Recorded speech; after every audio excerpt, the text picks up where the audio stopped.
Hello everyone. Just getting started a few minutes early here to get my stream set up for the playoffs matches today. Just finished up with Dimensional Expedition entirely, so now that that's out of the way, I don't have to worry about PvE marathons, and I can focus on casting the playoffs for you. And maybe if some of you are still in the middle of a Dimensional Expedition grind, you can throw me on in the background and listen to some playoffs, kind of like watching sports while you're doing other things. Or doing other things while you're watching sports, I guess. So I am just going to continue getting my stream set up here for about a minute. And then once I have my chats all up and running, so I'm sure that I can see all the very interesting and pertinent things you're saying, I'll uncover my screen and we'll go take a quick preview of the matches that are on offer before they start. We'll have a couple minutes to look through the brackets and see who's playing and such. So, I'm just going to paste my links in my clan Discord to make sure people know I'm streaming. I'm going to be starting with the match, Chung's match, my guildmate Chung. And then, depending on how fast that game is, we'll go from there. We'll see what other games we want to check out. I know there are a few main chord people still in.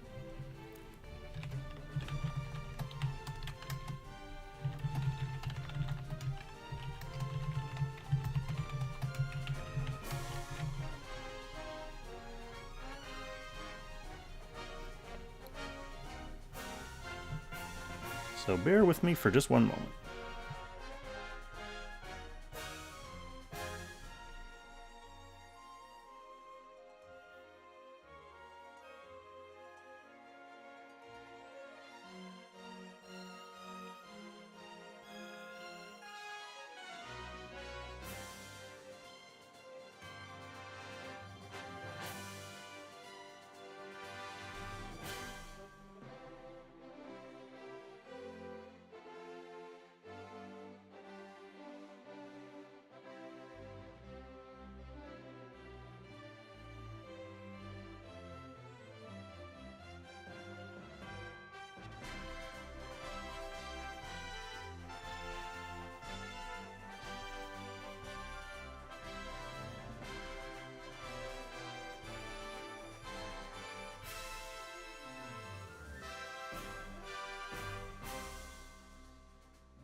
Hey Rice Crew, welcome to the chat. Alright, that does it for my setup. It is still a bit early.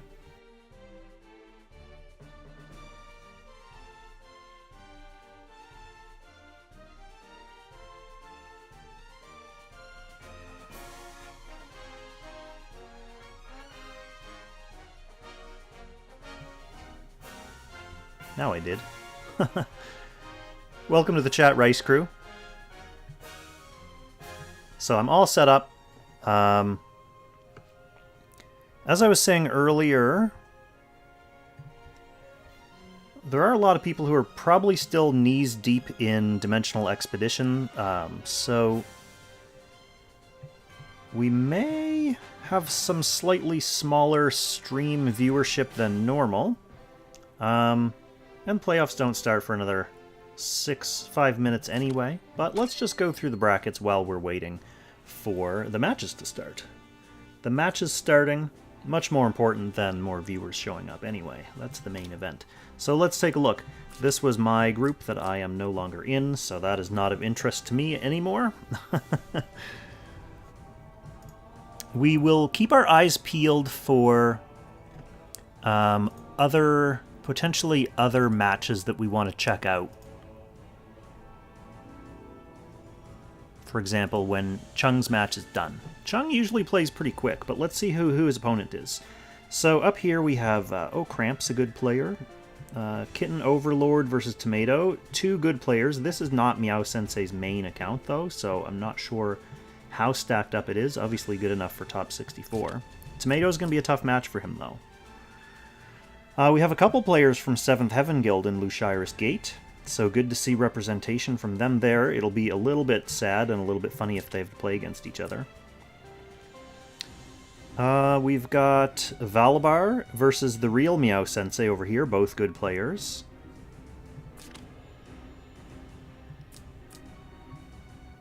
Okay, Blizzard, Classic, Newbie versus Roaring. I think that's probably Newbie's group to lose. Mew versus Sikaras. Maybari versus yet another 7th Heaven clan member. So 3 of them so far in the top 64. Good showing. Leo Smart, the Russian strategy squad member versus November. Scarves versus Xeno. Crosley. Interesting. That used to be the Zanson. That used to be the Zanson account. Now called Crosley. I wonder, because this was Luxid's account and he sold it to, I believe, a Vietnamese streamer. So maybe he picked up old Zanson's account. Promise Me No Turtle versus... So this is an interesting bracket because we could have like new Luxid versus old Luxid. We've got Cecil H, my guildmate, versus JayTX2, who did defeat Yum Yum and Righteous Freed. So Cecil will keep an eye on Group H. Fittingly, it's Cecil H in Group H. We'll keep an eye on that one. That match might be a bit longer because Cecil does play tank push style. Ichao versus Play Faster, please. Interesting. Frutilla versus Moondoggy. Will Underscore versus Q. That'll be a very interesting match as well. Will Underscore and Q, both very strong players. SCL versus Promise You Me Turtle. And Mama versus Chung. So this is the group we're coming back to, Group K, to start that match off. Mama is a very strong player. I know he does kind of stream or post some of his stuff to YouTube in Korean, I believe. So, yeah, Chung got a forfeit last week. A full forfeit, both sides of this. So he's probably been practicing to get the rust off for his match against Mama.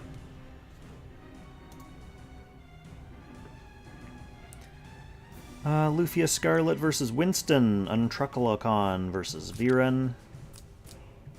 Red Guy versus Auto Run. I know Red Guy has been not looking forward to this match. Auto Run, obviously one of the strongest players left in Global, who was back-to-back champion, Season 11 and Season 10. Second place not long before that. Auto Run having a very strong showing, continuing to have a very strong showing, but he'll have to get through Red Guy if he wants to make it 3 in a row. I think that will make him the first Global player to go 3 champion in a row. So obviously he's going to be hoping for that to make a name for himself, to solidify the Auto Run name. Arteon Sparks, another main quarter versus CXO, a perennial player at the top of the leaderboards. And then here we have Gall versus Kazgao. Another couple Korean players. And Kak over here from my Free Konglu Shirus Gate Guild versus Hidden. So we are going to get started with the Chung match, and then I think we'll probably we'll definitely check out Cecil's match, because he's a guildmate, and then I think we'll check out Will Underscore's match, because these are 2 very strong players, and I know Will plays just a phenomenally bulky style. Like, all of his characters are super difficult to kill, and it's always fun to watch his characters being played, because it's just very interesting to see just how strong they can be. And maybe wish that your own characters could be quite that strong, but they can't. They can't.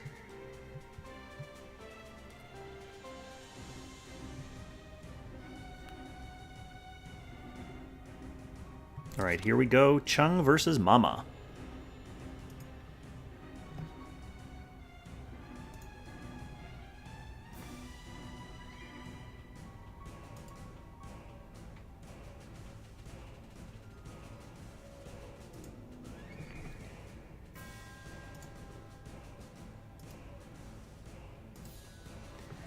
We will reserve judgment on who we think is going to win this until after we see the pick and ban. So we do get to take a look at their boxes.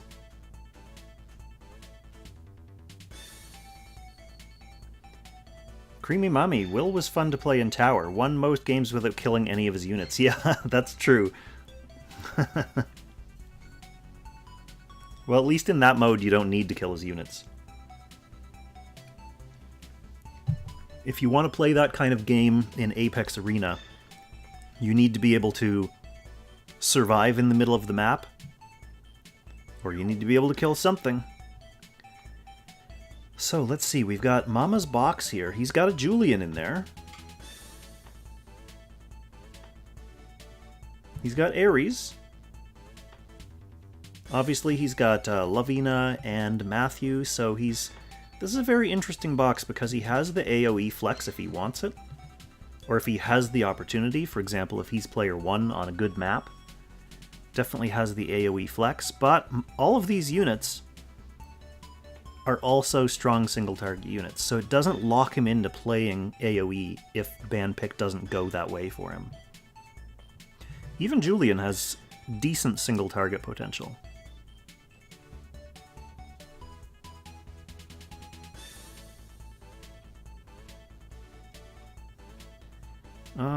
Am I missing something, or he does not have Lightbringer in here? Okay. So he's not intending to tank up. Chung, for his part, does have the Lightbringer. He does have the Rose and Seal. He brought Kyra, potentially in response to some of maybe Mama's previous games where he saw him run an AoE-focused box, or an AoE-focused team. So Kyra, a little bit of a deterrent to that, obviously. Resists or heals after taking an AoE. She can also heal the rest of her team after she does her moves, so she can supplement healing. If you're facing AoE, you often take a lot of damage and you need to be able to heal it back up multiple times. But she's also fairly killable, so if Mama does decide to pivot to single target, you know, if Chung brings Kyra out early, it could change Mama's strategy.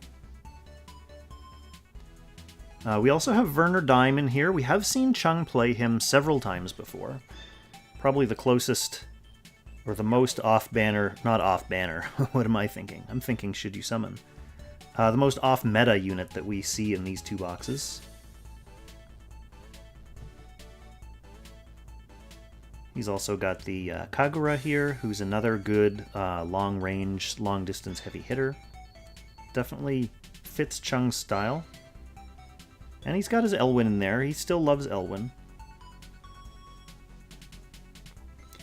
So what time is it? It looks like the players should have like less than a minute left to join, so I'm not sure who we're waiting for here, or if we're waiting for anyone. It might just be that the spectate mode is delayed a little bit. But I do know that Chung was planning on showing up because he was resting up while the rest of the... oh yeah, here we go. Match starts in a minute and a half. Okay, that must mean that both players are here.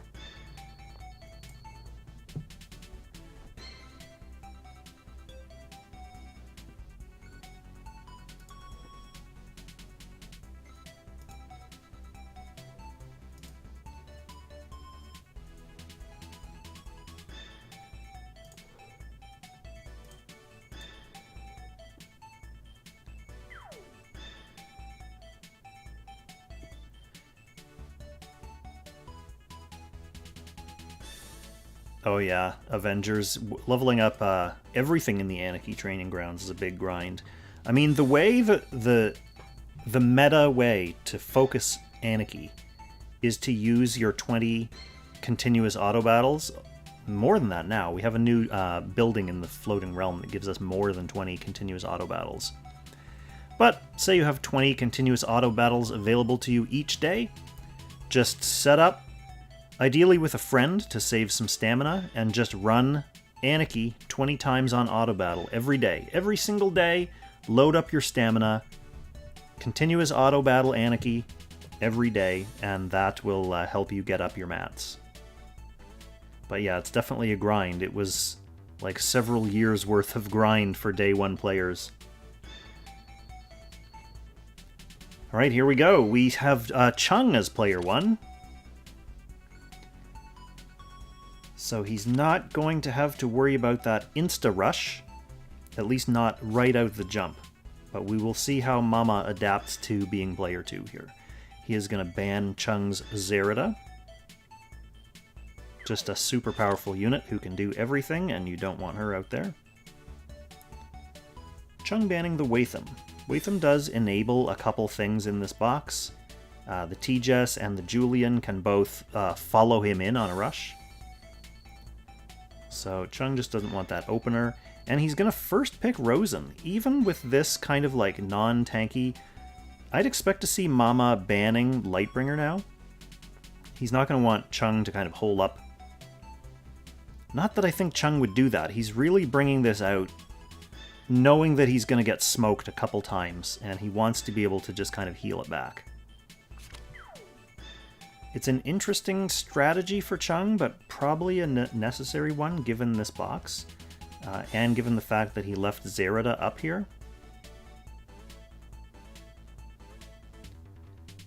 So we are going to get to see some Zerida action on Mama's side.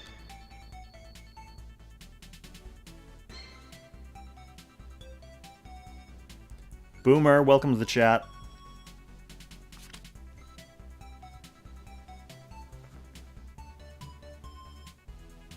Mama is a Korean player. I've heard it said that Mama is essentially Gall's alt account, but I've seen some like stream and video footage of Mama, so it's clearly at least sometimes a different person. But yeah, it's a strong Korean player regardless. Chung is a guildmate of me and Boomerang. So we at least will be rooting for him. I'm not going to be a impartial broadcaster for this stream. I'm going to be cheering for Chung.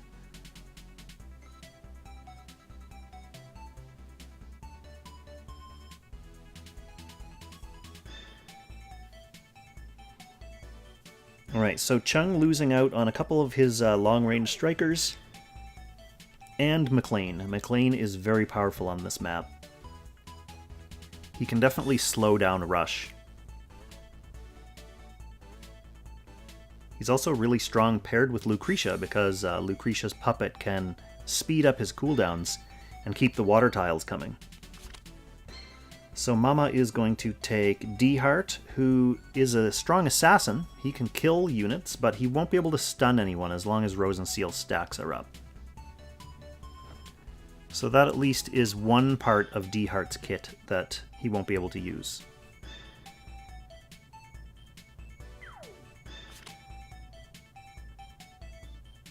He does get Gintoki out as well, third pick Gintoki, so he's getting at least one of the big three OP units. Mama getting an enabler here. Can speed up the Zerida.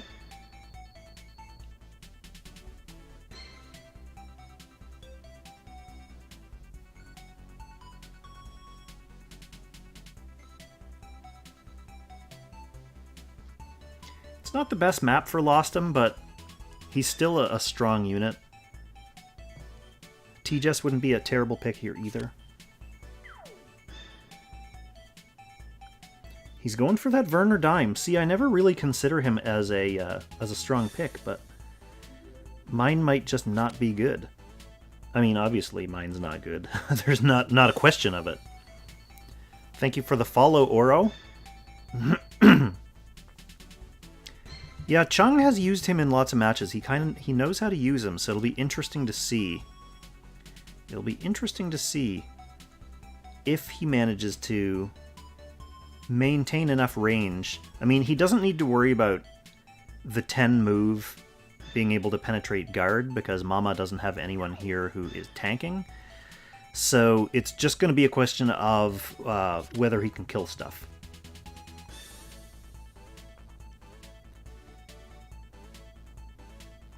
And it's not like these are super tanky units. I'm not sure how Mama has them built. But we shall see. And a couple nice options left for Chung for 5th pick. Like I said, this map is not the best for Lostom, but he can throw out damage. He doesn't need to be swinging all over the place all the time. He can throw damage out. He can stun. So I think that's a strong pick.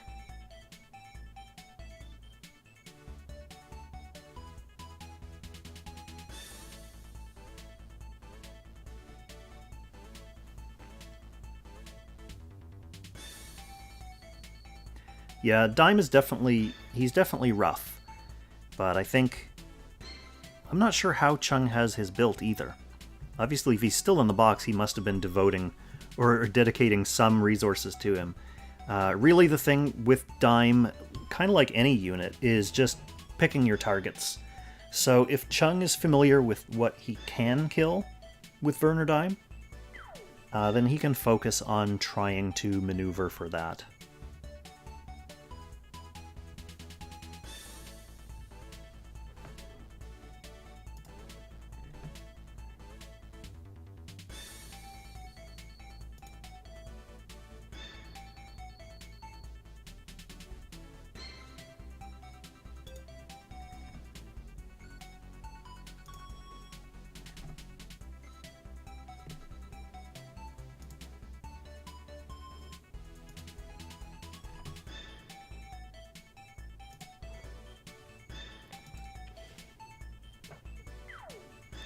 Mama going all the way. I wonder if that was Mama's pick. It looked like time ran out. I wonder if that was Mama's pick or if that was an auto pick. I'm not saying it's a bad pick. Maybe he liked both of these last two units enough that he was happy to let auto pick for them. And playing mind games with Chung a little bit. So right now, both players are going to be setting up their opening positioning, going to be setting up their troops and their skills.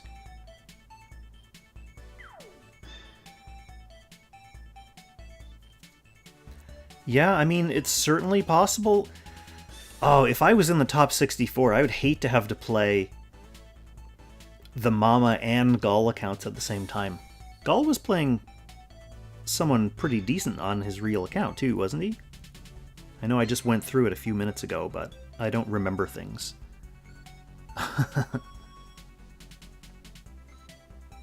So yeah, if he's playing both accounts at the same time and gonna be having to juggle that time pressure, could be interesting. Could give Chung the edge that he needs.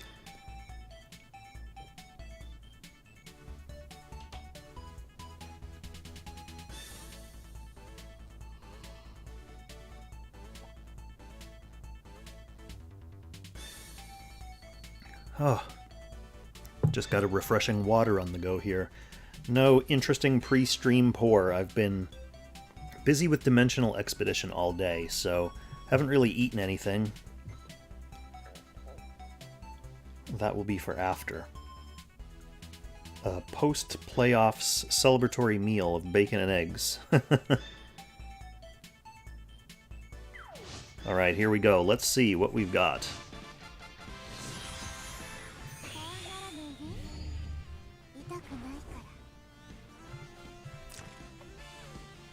Okay, he did bring his Guard Ignore for some reason on Lostom.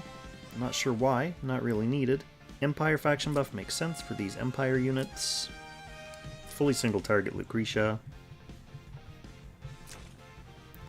Zerida with Air Slash, so no AoE coming there.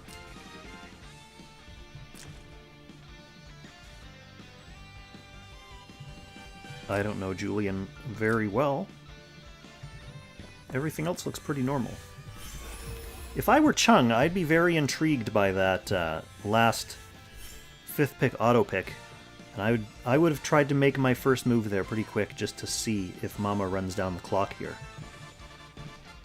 Oh, okay, Mama's there. Mama's ready for action. Okay, so IBC opening.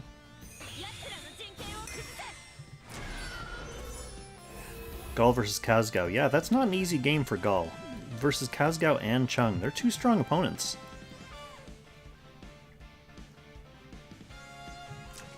So we do have a mobility boosted Julian here.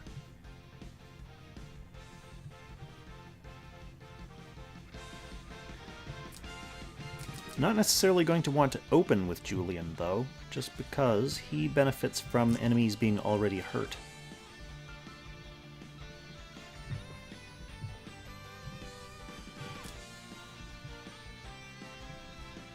So he may be waiting to see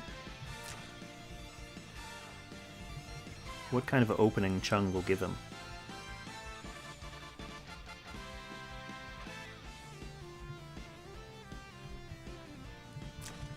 Now, Chung does have this healer, but no tank, so it's still a dangerous situation as long as Zerda can get in.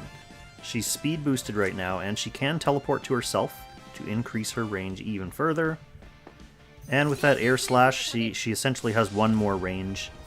So if she gets far enough in that she's allowed to poke at a unit, that could be enough to open up like a T-Jest teleport, for example, D-Hard or Julian to run in. So Chung is going to be careful about his opening positioning here.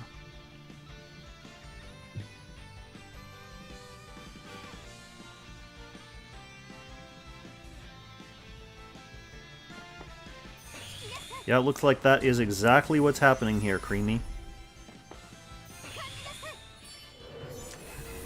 D-Heart ready to go. No real answer to that on Chung's side.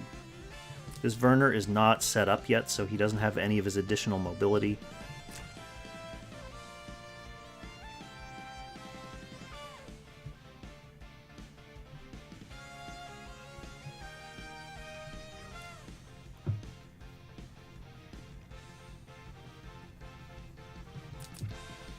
Gintoki not stacked up yet either, so he is possibly a juicy target.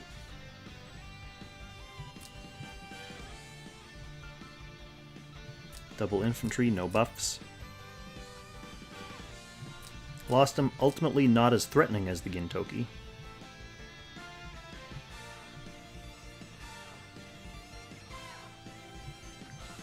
Chung trying to figure out exactly what he should be doing in response to this opening threat.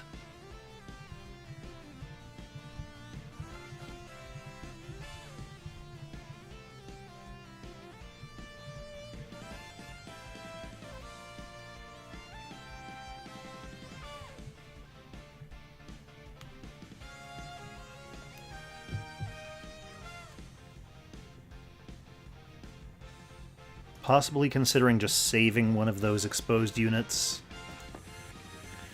Yes, he's going to attempt to save Gintoki's life.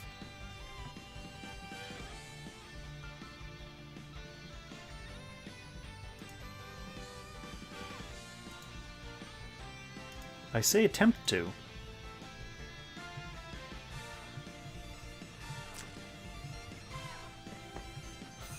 Okay, Mama, not going to waste this opportunity. Going in with D-Heart regardless. Going to take out this Lostum. And then book it back to safety. Everyone's already rose and stacked up, so there's not going to be any stuns here. This gives Zerida a nice little teleport point. So, like I mentioned before, single target Zerida, she is able to attack any of these units.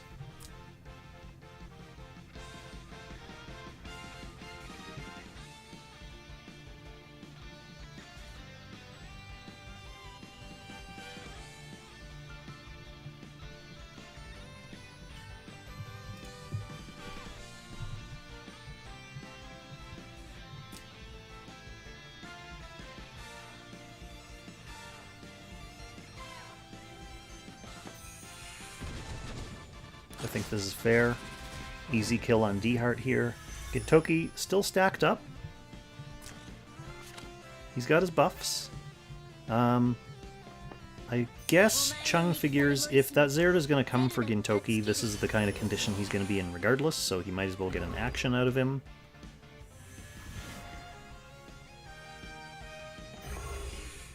But he's going to go for the easy kill on Werner Dime, who is also the unit who hasn't acted yet. So that just takes the wind out of Chung's sails a little bit, ensures the kill. Gintoki would have been a much trickier kill. I'm not sure the exact interaction between these because my Zerida was only 5-star. This is 5-star too, I think. 20%?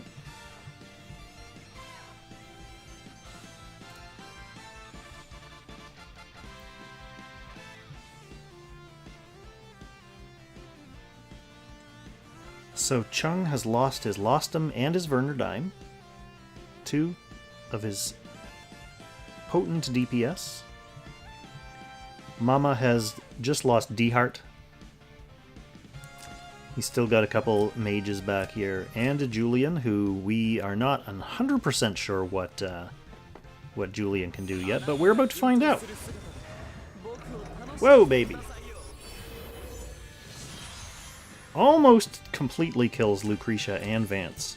Almost completely.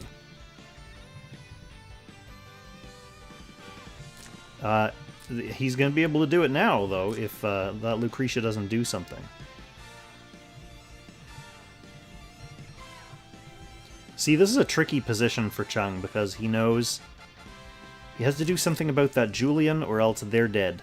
And he has to do something about this Zerida, or else they're dead. So, rough. A rough combo.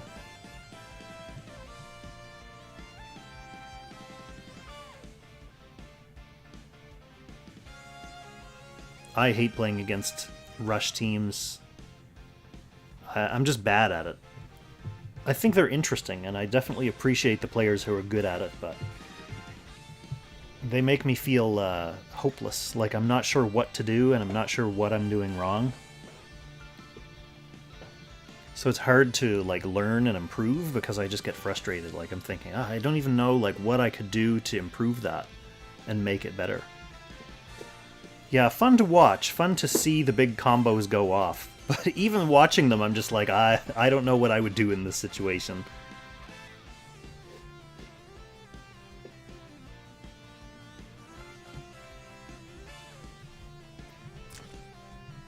So...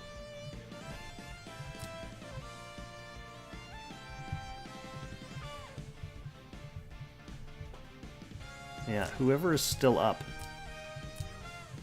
is going to be ready to deliver a beating. Chung deliberating. Painstakingly deliberating.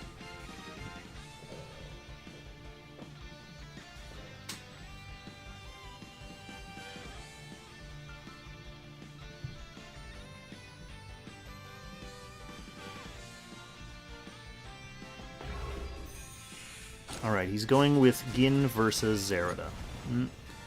Zerida does have her revive, so she pops that. As long as Mama goes now, she'll get her revive back, because she has ready access to all these orbs. So if Zerida kills, she's just going to go for the healer. But I mean, it's not like Chung can combo her down now, because she gets her revive back. Chung only has 1 DPS left. So even if he were to kill her with this Lucretia,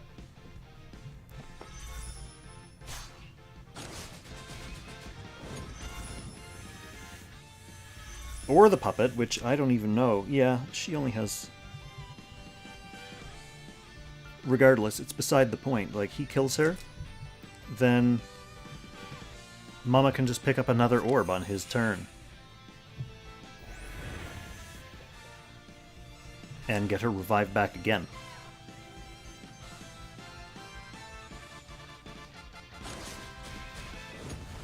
Alright, so there's the revive gone again, but...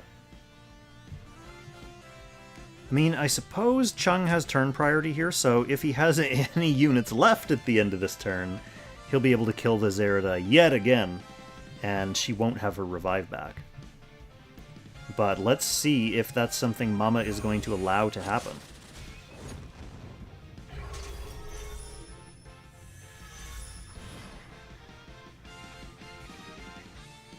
So that's the first life off Lucretia.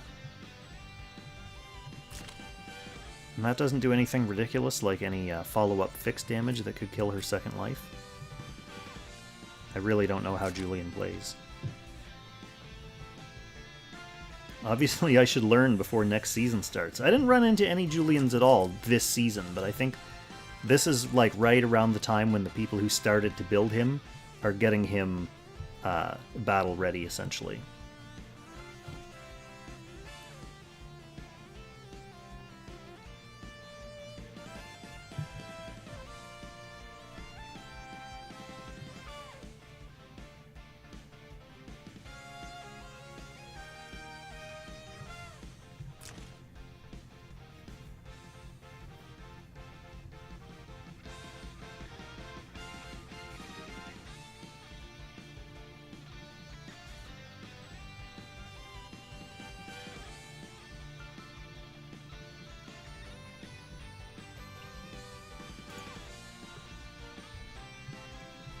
Not much Chung can do right here.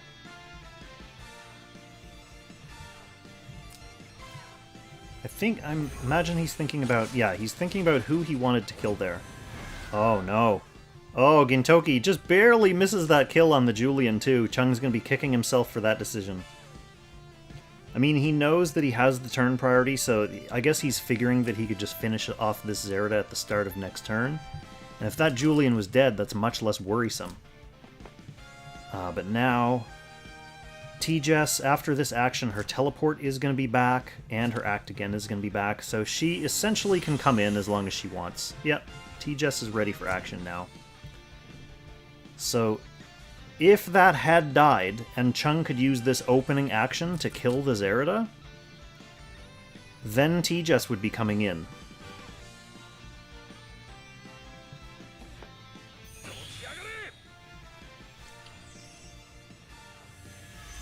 Chung definitely going to want to finish off this Zerida regardless, because if he doesn't, she'll just get her revive back.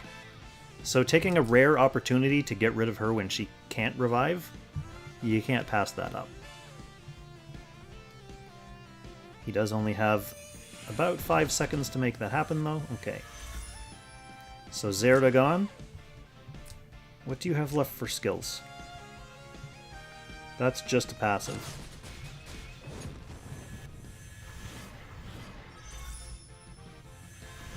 Ooh, big healing, too. Big healing after that kill. So he's not even low-hanging fruit for the puppet to finish off now. Gin has his act again. I don't know if Gin is going to want to wait for one of these other units to come in first, although there's no pressure on Mama to come in with them right now, either.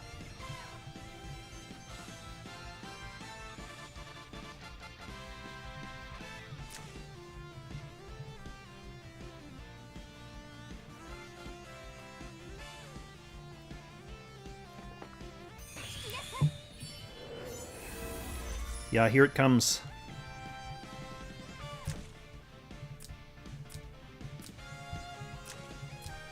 Mama not necessarily in a rush. He knows he has 2 mages back here to combo Gin. So all he has to do is get into position, unleash the 1-2 punch.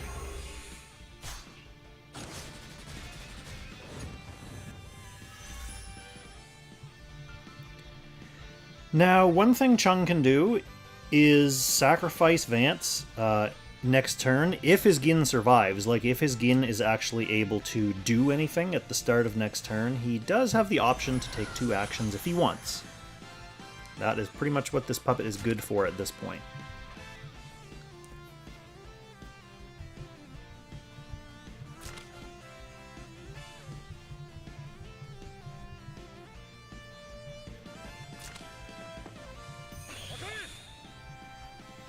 Alright, so he's going for it. He's going for it. Let's see what he can make happen. Can't reach. So he's going to push IBC. Kind of relevant because she can just be teleported forwards.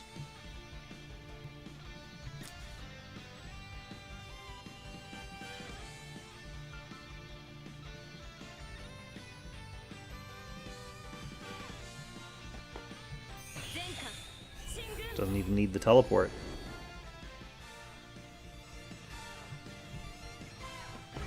So IBC primes Gintoki.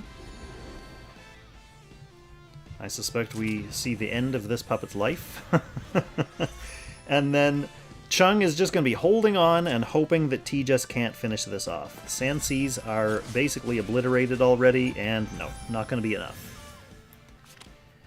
Alright, so a really rough opening leaves Chung on his heels for the rest of that entire match. So 1-0 for Mama.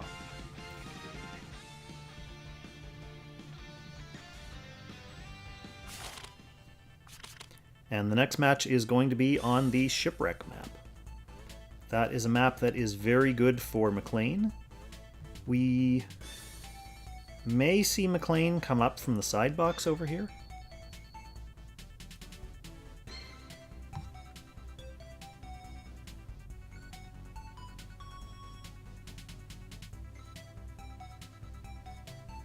Mama with player 2 again. So it does give Chung a little bit of an advantage that unfortunately he wasn't able to take advantage of in the last match. He's down but not out.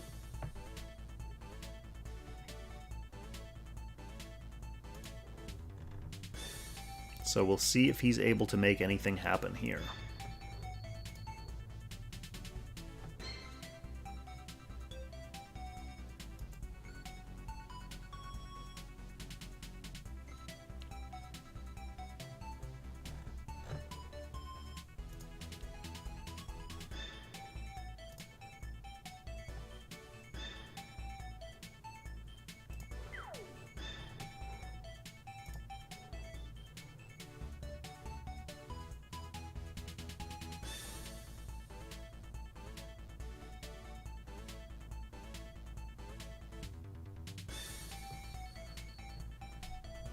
Yeah, JB Famine, that feels like it might have been a little bit of a fancy pants play that I'm sure with time winding down, Chung was thinking more about positioning to survive the next turn more so than getting a multi-kill. But maybe when he goes back and checks the replays...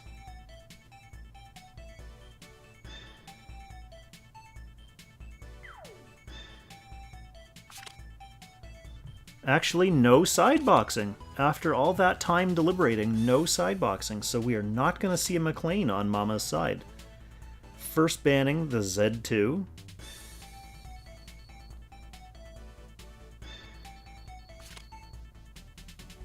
Chung sticking with that first ban Watham. He does not like Watham in Mama's team here. That may be based on research. He may have seen some previous games where Mama either first picked Watham or made good use of a strong Watham, and he just doesn't want to deal with that. Certainly possible.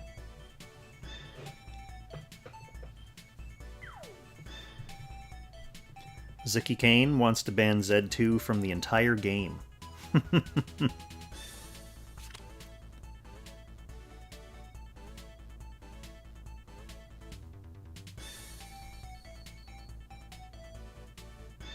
Well, there she is.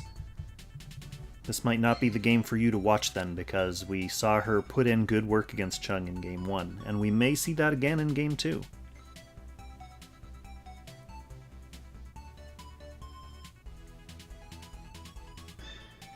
Chung with his own Watham, though, he's not worrying about that first pick Rosenseal nonsense anymore.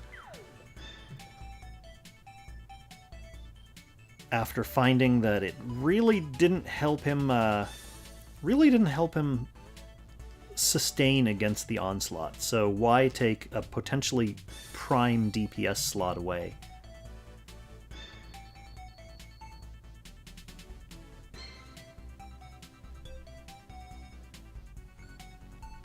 A little bit more of an aggressive team selection would play into what Chung is more familiar with too, so we'll see if that helps. Okay, he is going to get that Kyra out there, though, as a kind of consolation anti-AoE tactic. She can kill stuff. I'm not sure if Chung's is cast or not. It's funny, this season everyone's kind of being cagey about what they've cast, because we're not deep enough into that system's life that everyone has had time to just, like, cast everyone that they want to use. So there's going to be a lot of units in boxes and side boxes that are like half cast or not cast at all. Next season, things will probably even out a little bit as, like, the 15 characters that everyone knows they're going to want to use for laddering will basically all be stat maxed. And then that's when people are going to start casting, like, more fun units or silly, like, experimental project units.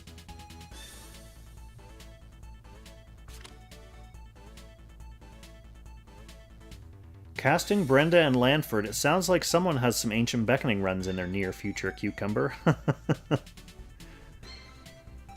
Alright, so Mama getting the D-Heart again, also getting Cherie. This is a pretty scary run-in and kill stuff combo.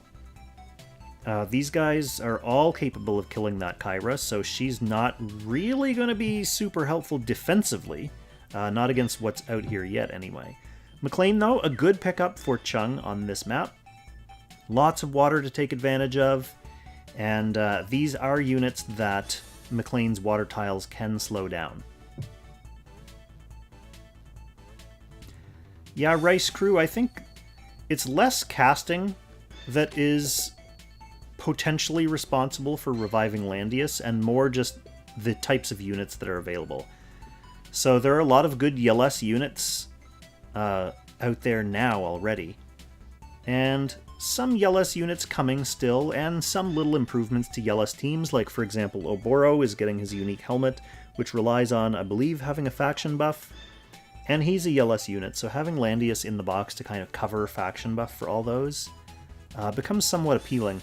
But I still don't think he is among the best PvP tanks still. Really, for the coming season, Grenshiel is coming out, and she's an off-tank. Polyol is kind of an off-tank. Obviously, Lightbringer, pretty dominant right now. So those are the characters that are really going to be in the mix for at least later next season. And then, of course, Hilda's just still strong if you're the kind of player who wants to have multiple tanks in your box. So there's a lot of options that really means Landius kind of only fits into certain YLS heavy boxes, and it's really just for overall team support, more so than surviving via stats. So that's a super long-winded way of saying I don't think casting is the thing that tips the scales for Landius. It might be a little drop in a torrent of other things, but who's the chick with the glowing symbols covering her face? Yeah, that is the Awakener. That's essentially the new version of Adank Elmo. In the storyline, she basically awakens to her true form as the Herald of Chaos. And she's an OP unit. She's coming on a single unit limited rate up banner like Watham. So 40% chance to get her, 60% chance to get off banners. But if you do get an off banner, you get some Awakener shards. So people complained about the Watham banner, but it's actually, you know, one of the better banner mechanics that we had, because it's the only banner that actually guaranteed if you summoned enough, you could get that character you wanted. I'm sure Ziki would have really preferred Z2 to have that kind of banner.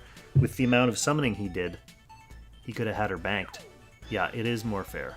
You have the potential to get a lot more off-banner summons. But you know that if you go deep enough, you're slowly getting those like consolation shards, and you can just get the unit.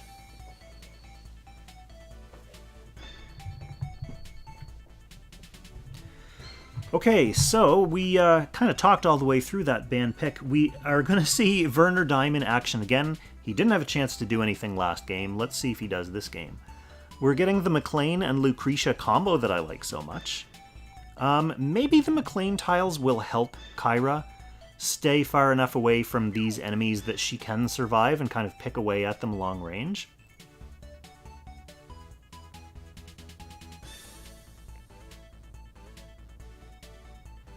Mama has a good strong team here. He does have Lavina to faction buff Z2 and D-Heart. He also has Epsilon to faction buff, I guess, D-Heart and Cherie. He came down to Epsilon and Julian again, and he actually selected Epsilon this time.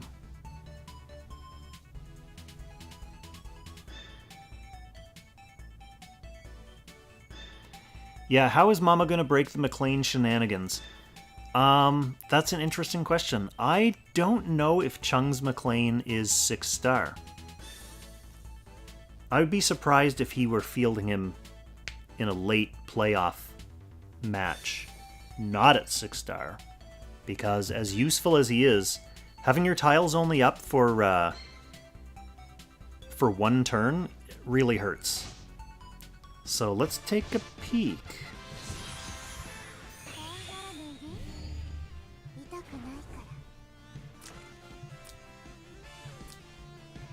Okay, we've got a front-lined air/flying Waitham here, so Chung might be attempting the old turn 1 fly-in shenanigan with him, which is fine. We have a little mix of AoE and mass attack on Lucretia here. That is to help pop Epsilon's shield if it comes to that. Although McLean can do that too with his AoE. For Mama's side, nothing too surprising here. I don't think that's a scepter. He does have accelerated aid on his Epsilon, which is fine.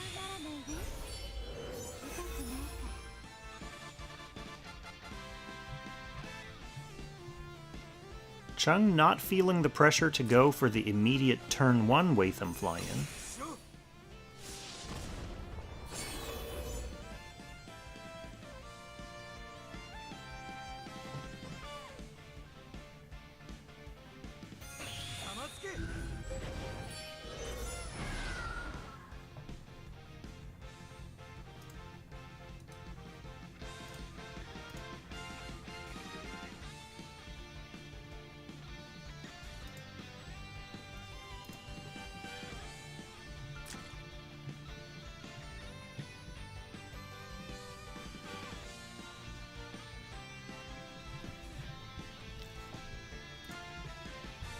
That's fine, Pete. I think that gets them out of Waitham range, right?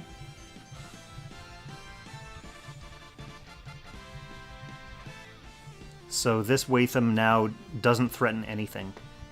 He could kill or take 1 life off the Lavina, but Lavina has a revive, so that is not a useful trade. What is casting? Casting is not tied to gear, it's just made to look like it's tied to gear. It's basically just permanent stat increase nodes that you grind for. So the only thing that, the gear icons in your character sheet, the only thing that matters for is that telling you which stages you have to grind to get the mats to level up that node. But you don't have to have, that weapon type equipped on the character to get the bonuses. Once you unlock and upgrade the nodes, those stat bonuses are just permanently on your character, no matter what gear they have, no matter what class you're in. But it's basically just another set of stages that you just grind and slowly build up and improve your character.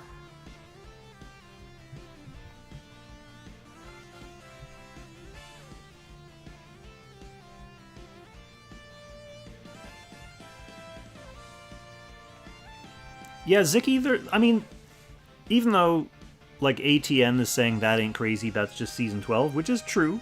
There's a lot of, DPS trading going on in this season. There are definitely still players who play with tanks, who play tanks quite well. So probably after this match, we'll go check one out.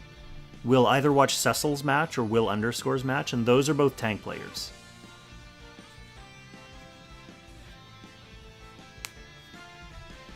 So you'll see some gameplay that you're a little bit more familiar and comfortable with, at least.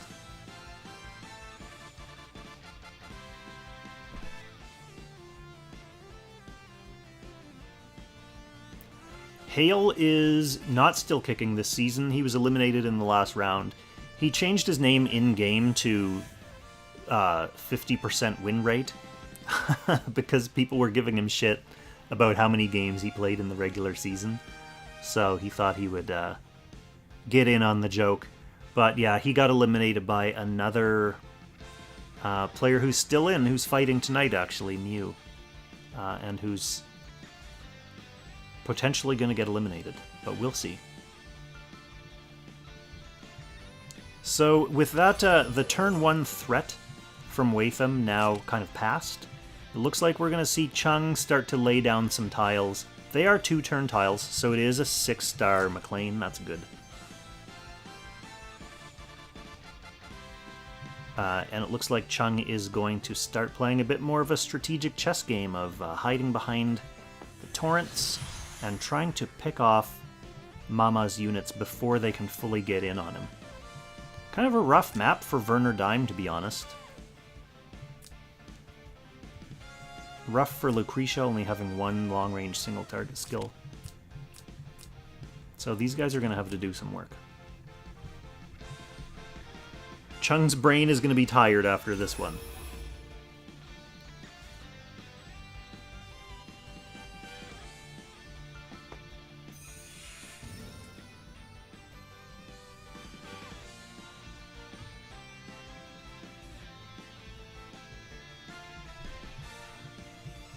Yeah, Werner Dime, he had like a season where he was like a good kind of side grade unit for a lot of DPS, and then he just fell off.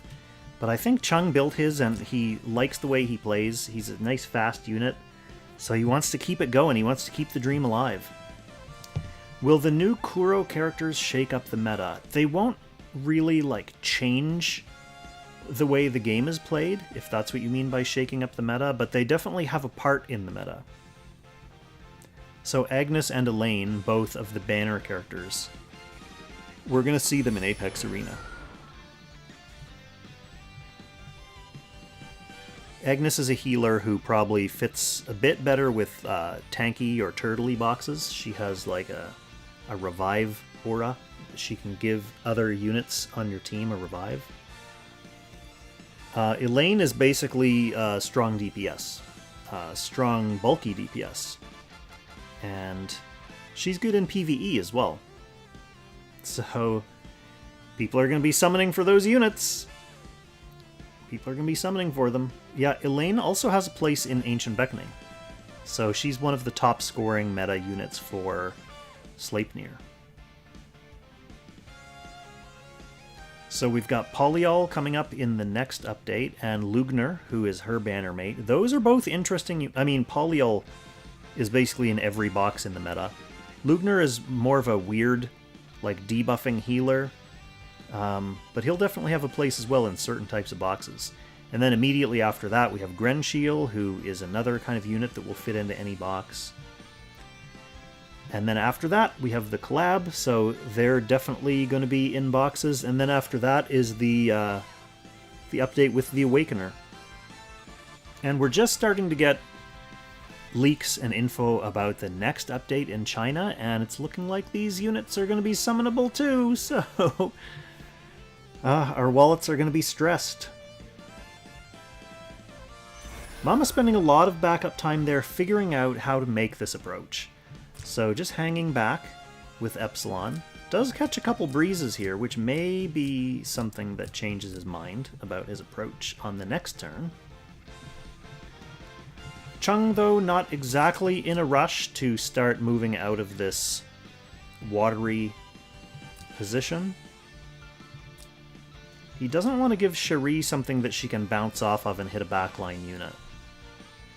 How good are Polyol and Grenshiel in PvE?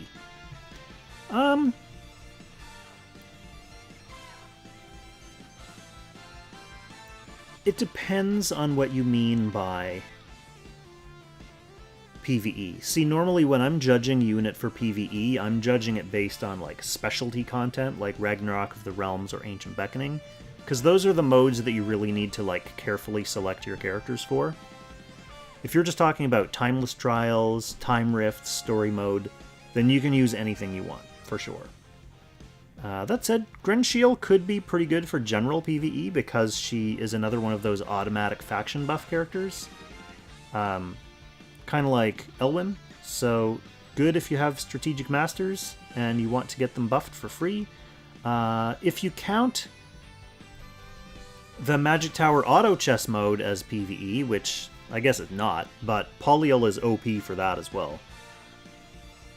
But I don't think either of them get used in Ancient Beckoning.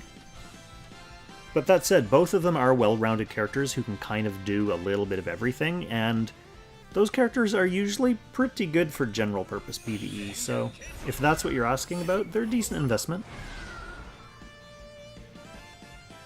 They can both be made bulky, they can both do a lot of damage.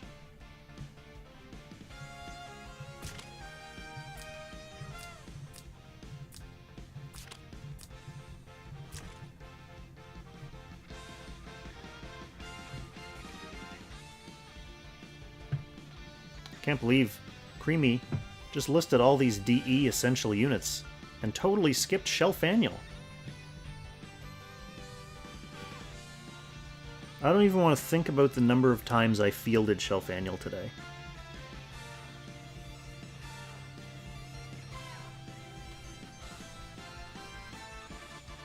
There weren't even very many maps that you needed Rainforce for. Like, normally Rainforce is good on maps that have, like, magic damage reduction, where you kind of can't use Shelfaniel. But Shelf did the job all day today. How can I learn Apex without feeling totally overwhelmed? I've played a long time, but feel lost with Arena. That's fair, you know what, Mountain Dew, I think a lot of people feel that way, but unfortunately the only real answer is to play a shitload of Apex. So it doesn't have to be like queuing into live matches. You can scrim with your friends and your guildmates. And you can watch Apex matches too, although like watching high-level matches where the players don't have the characters that you have in your box might not be as helpful. But there are players, like there are always players who are just looking to have friendly matches, and you can usually get someone. Like, if you're on Discord, you can get someone in, like, a voice chat room with you, like, watching your game and giving you feedback and advice. But ultimately, yeah, you definitely need to just play some games. Because it gives you a feel for your pick and ban. Like, what is good pick and ban, even? It's so hard to describe, but you just, like, get a feel for it when you do it. And you try something and it doesn't work, and you're like, okay, I'm not going to try that anymore.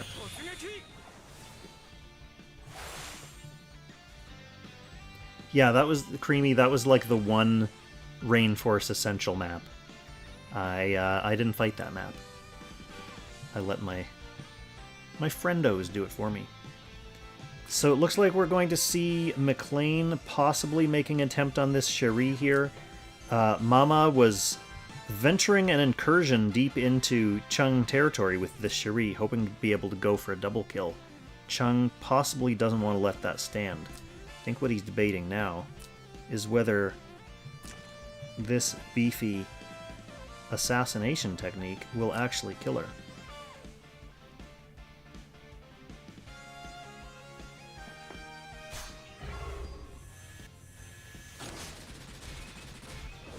Easy kill.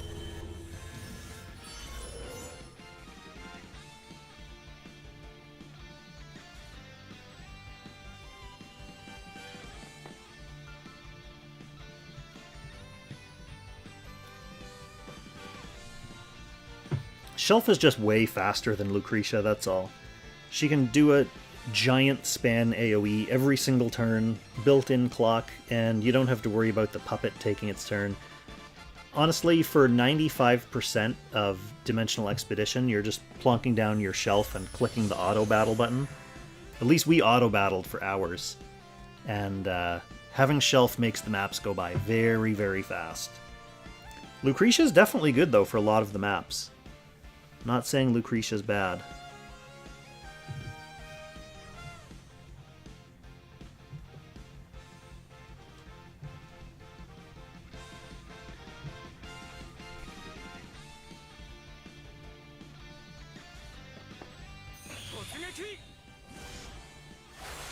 Okay, so McLean puts up the rest of his water barrier. That is going to slow down these remaining units. I think Chung's looking in pretty decent shape here. Cherie pressed in pretty far and died without getting anything for it.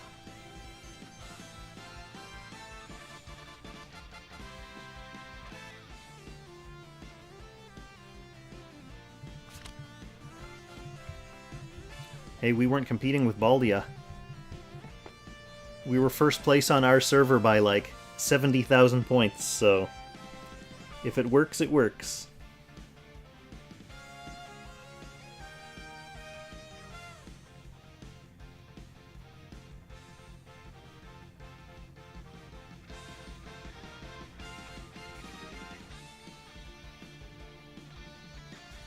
But the real reason we finished later than some of the other guilds is because we were running with about 20 or 30 people. The real way to speed up your guild completion time in Dimensional Expedition is to just have more people running Shelf. So instead of having 20 to 30 people auto-battling with Shelf, you have 50 people auto-battling with Shelf. That speeds you up by a couple hours.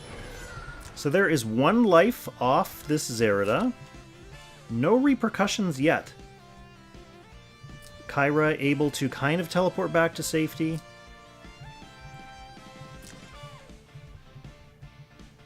Zerida still not... Okay, D-Hard is going to be able to reach it with Strike. That'll let him move here. So that will kill a Kyra, and that's going to open up a teleport point for Zerida. So once she teleports to this position, she'll get her revive back.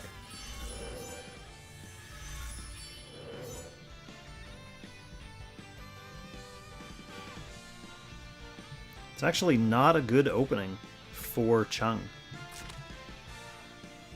She can teleport here, get her revive, and then easily kill, you know, this. He's kind of a ball and chain on this map.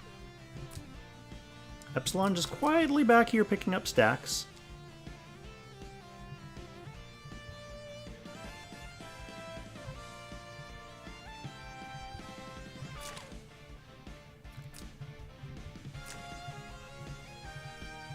Maybe this Werner Dime can reach the Zerida, and if he can, like, this is the time to go.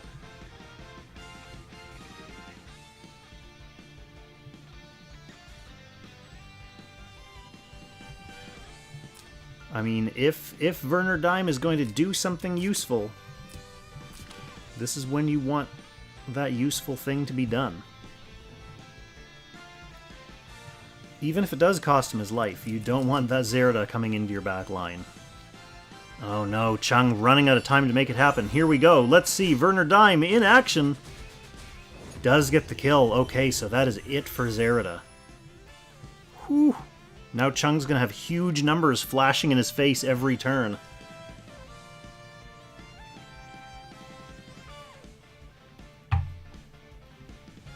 Werner pulling his weight in this match. He did the one thing that he was needed for.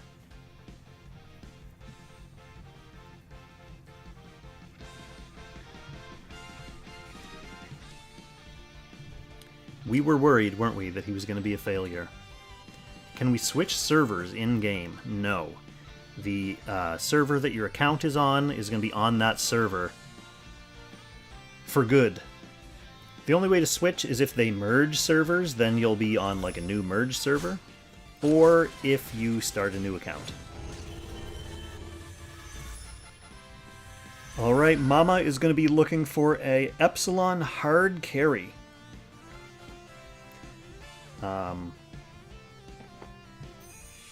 He will have turn priority here. So the Epsilon will have his pick of targets. And I mean, I would say at this point the most threatening target is the Watham. Chung body blocking for Watham with the Golem. Alright, Mama doesn't like it, concedes. Wow, so 1-1. Very nice game, Chung. Making excellent use of McLean. McLean put in really good work there. Okay, so now what we have is Mama getting his opportunity finally after 2 games, player 1. And with a box like this, you know Mama loves to be player 1. Getting the opportunity to get a first jump, a first strike at the opponent, and then just pummel them before they have a chance to catch their breath. That's going to be Mama's game plan here. And it's on Hidden Gorge, which is a pretty neutral map. It's a good map for Lostum, who we know Chung was interested in playing. It's a pretty good map for McLean as well, and McLean is one of the units who can potentially slow down this rush, so I could see Mama not letting Chung get McLean late.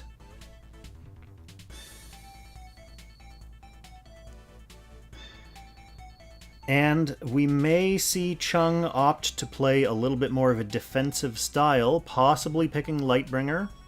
Possibly, but hopefully not first picking that Rosenseal like he did in the first game. I think that was a pretty weak opening. But we'll see what happens. I don't think that there's really a need for Mama to do anything from the side box here. Chung, though, maybe as player 2, may opt to bring up some more defensive units. Although that's not really Chung's style, so I mean, I wouldn't be surprised if he did it, but I would worry that it would influence his gameplay.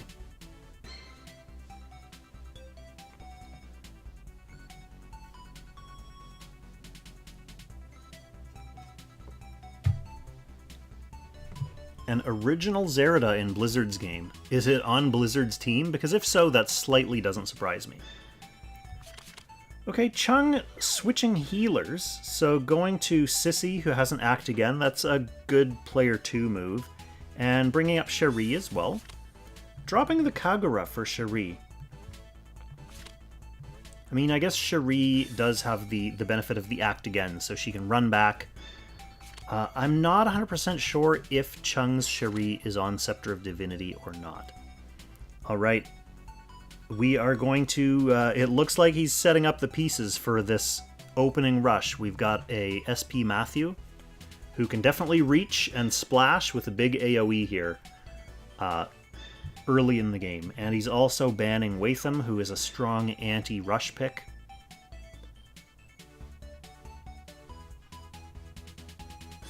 So everyone in the chat who's excited to watch AoE rush matches but hates fighting against them, this is our time for catharsis. This is our time to see it happen to someone else. Chung banning out the Zerida. Zerida can immediately teleport and follow Matthew in. IBC is a little bit more interesting. I guess he sees her as someone who can enable the rest of the team. Okay, and Mama going with Ares here instead of Julian. I would have been expecting to see Julian, but I guess Mama knows each unit's position in his box. Ares is buffed by Protag too, so maybe he's going to be able to get Lavina out for a full team protagonist buff. We shall see. I do like the counterpick of McLean though.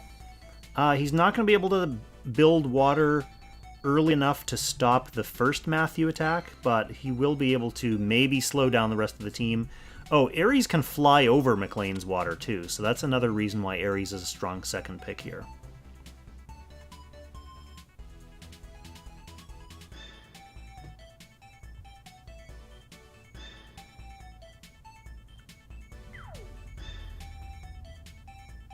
If you really want to slow down full rush, you need to get McLean and Sage of the Trees out and kind of set their tiles up like a checkerboard pattern so that no one can walk over the whole map. Too bad there's no real way to do that.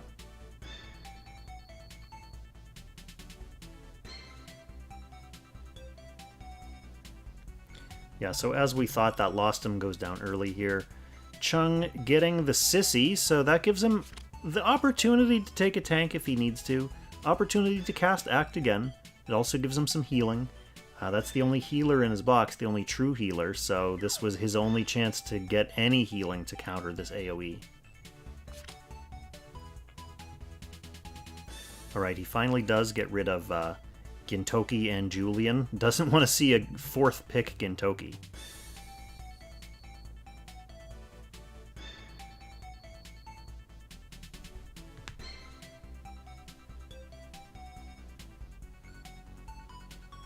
Yep, Mama, as we thought, Mama brings out Emperor Lovina to buff the rest of this team. He can also potentially chip in with an AoE by the time he finally gets up there.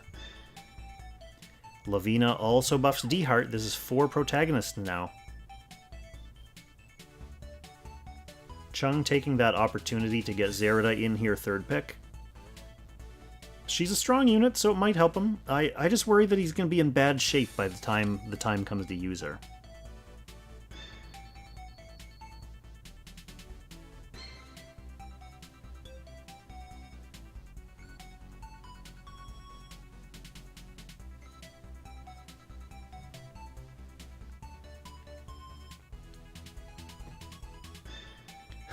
Third game in a row.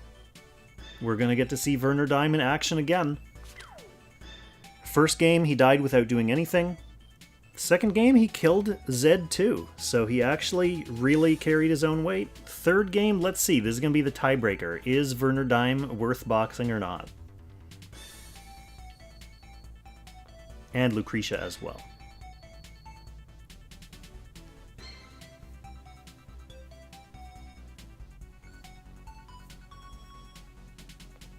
I feel like I have to give the advantage coming out of ban pick to Mama's side. Excuse me. This is just a really synergistic box. These two units can reach fairly easily. I mean, McLean can only throw up so much water, and Matthew can actually get in before Chung has a chance to do anything. And then Chung has to worry about Ares coming in next. Definitely scary.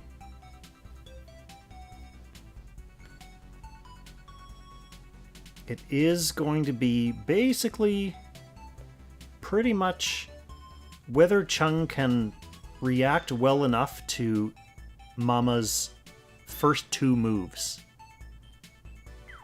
And that's about as long as it will take for us to know if this game is over or not.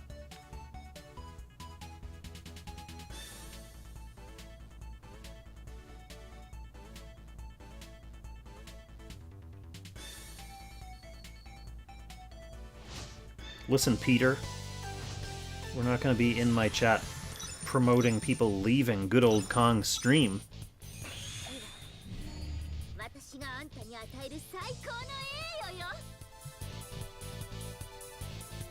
Okay, here we go.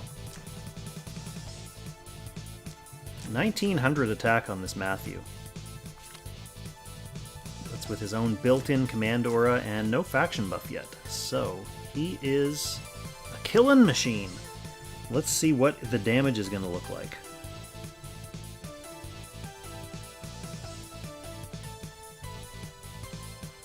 Let's see what the damage is going to look like.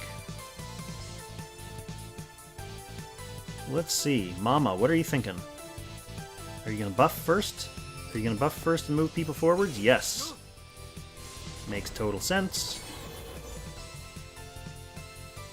Now, that gives Chung... Yeah, you're right. I should check all these units. I didn't get to check them pre-faction buff, though. But we've got a post-faction buff 2000 attack Ares. 2100 on Matthew after that faction buff.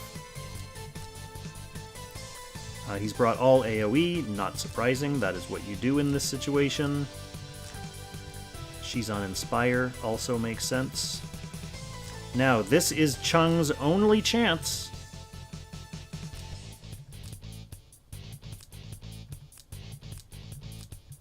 Because someone's coming in this turn.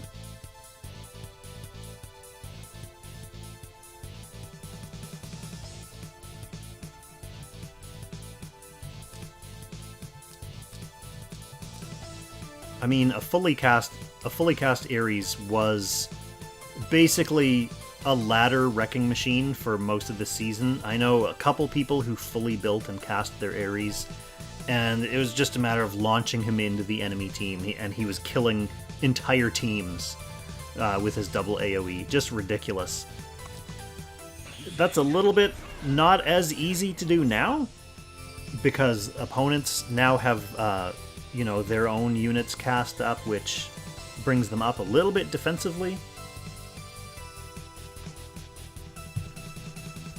No water on the field yet, which means there's no impediment to Matthew going in.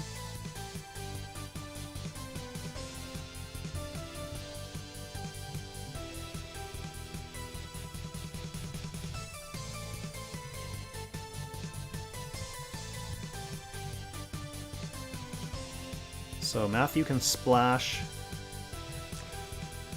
most, if not all, of that team. And Ares is getting in regardless. Like, there's nothing is stopping the Ares other than the positioning.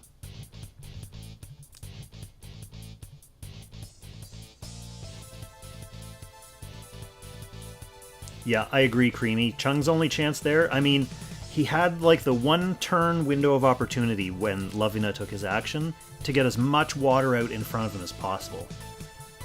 He knows he's eating this Ares regardless. Okay. This is the boosting mobility. He knows he's eating this Ares regardless, but he had the opportunity to stop Matthew. Let's see if he takes it now.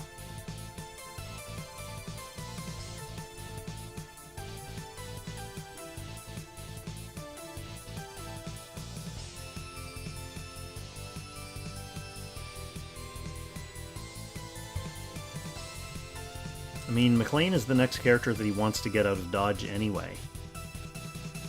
So this, I can't think of another move he would rather make.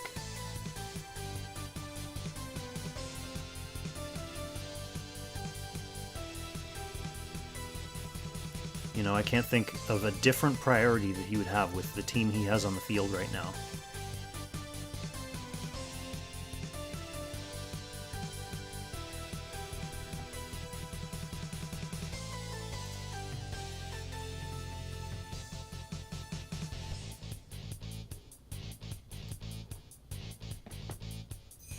Okay, here he goes.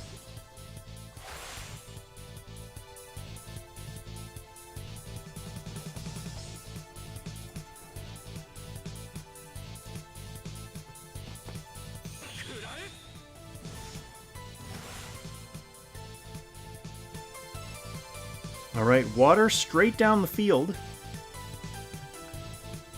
It does crack the team a little bit. Sissy's already taken action, so there won't be any healing before these guys go in.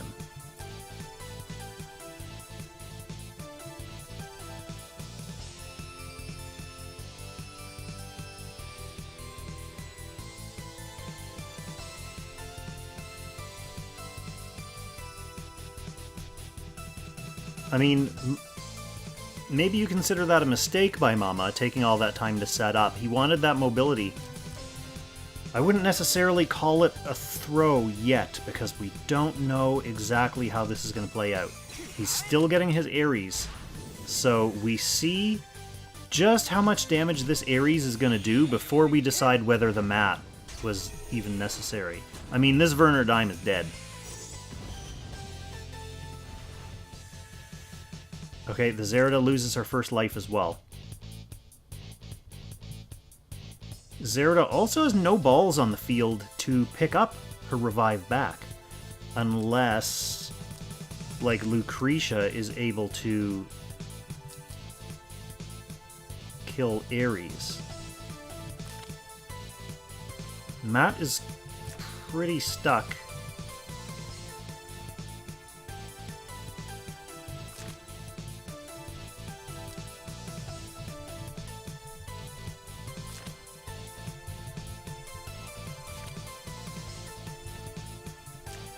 D-Heart can reach McLean.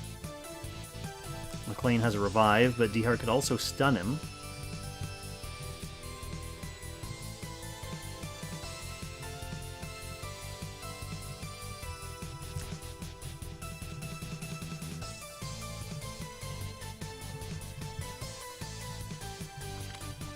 I mean, Matthew could dive to here-ish. So the onus, I think... Okay, he's opening up, breaking last rites with the golem, and then he's going to go for the kill. Hopefully far enough away from Matthew, what Matthew can barely reach. Okay, so that is Ares down. There's now a ball on the field for Z2 to pick up if she wants to get her revive back. Which, if I'm Chung, I do.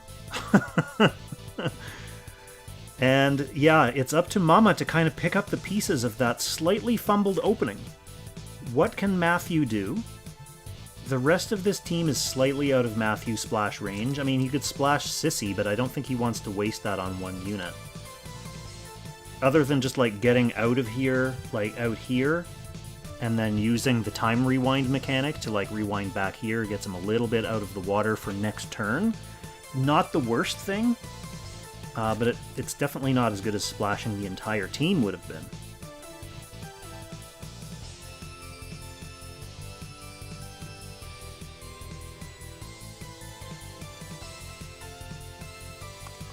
This one is up in the air. Alright, now instead of doing that, instead of wasting any of his skills, he's just going to get out of the water. This does open him up a little bit for next turn. He, it looks like, also has turn priority.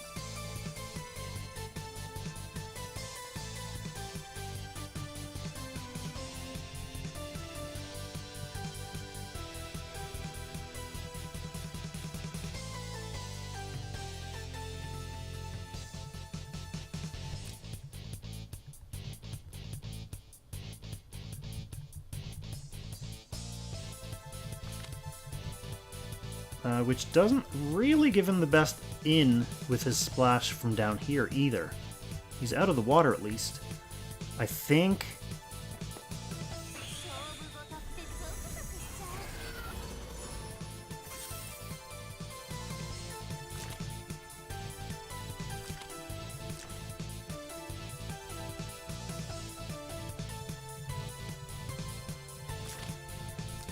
Mama may want to stun this,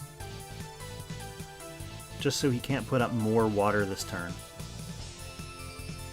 Because if he leaves it... I mean, he does have turn priority, so he can do that at the start of next turn as well, but if he leaves it up, then, you know, McLean can water all this. Or all this.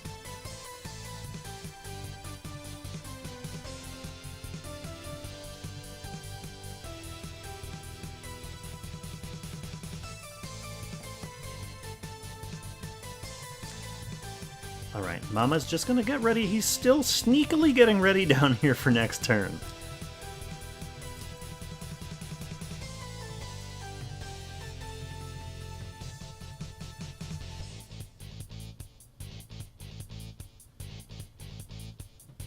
So he can reach here. D-Heart can kill one of these and then stun basically whoever he wants back here at the start of the turn.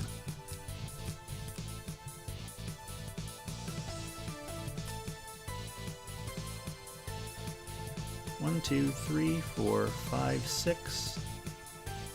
And then strike. 1, 2, 3.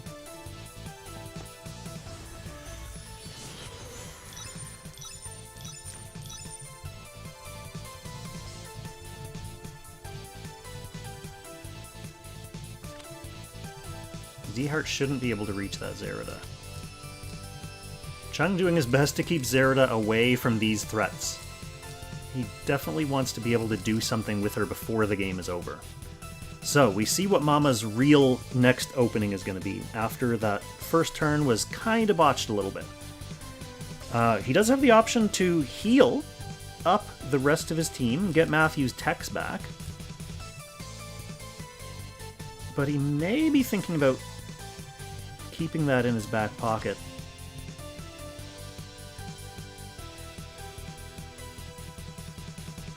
Yeah, I'm not sure, JB, why that is. We've definitely asked them to add it. We've put it in feedback requests and feature requests. The members of the strategy squad have asked for it in our, like, one-on-one chat with the devs. There's just something about the way the game is coded that it doesn't show up here. I'm not sure if it's because, I don't know, you could just choose, like, who you're spectating, like, whose side you want to see the danger zone for.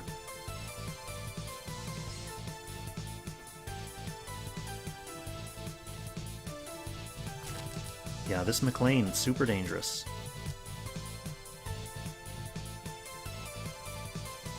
I think Mama wanted to see who he could reach with D-Heart. Okay, here we go. It looks like it's going to be McLean. Oh no, he's going for the Sissy. So is he going to then stun the McLean or stun the Zerida?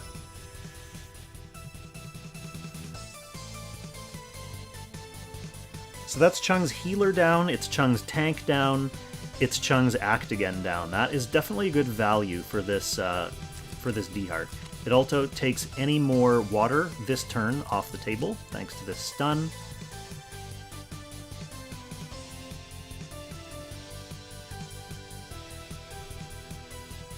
The D-Heart is... Oh no, she has no single target skill up. She used her only single target skill.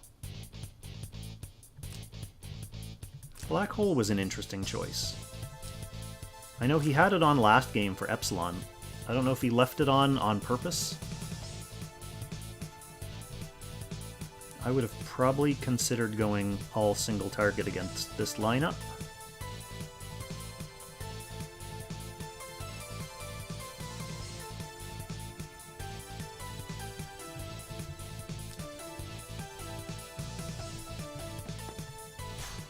Oh, he's going with Luke first. Is the Golem enough to finish this? I don't know. That's 5,000 hit points. Almost 700... 6,000 hit points, almost 700 magic defense.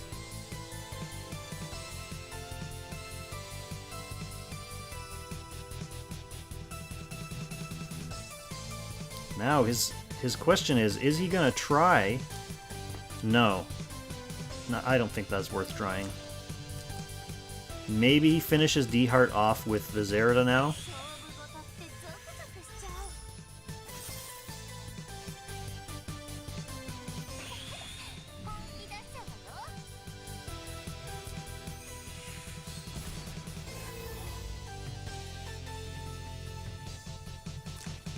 I think he wanted Forest. But yeah, I'm not sure why he did that.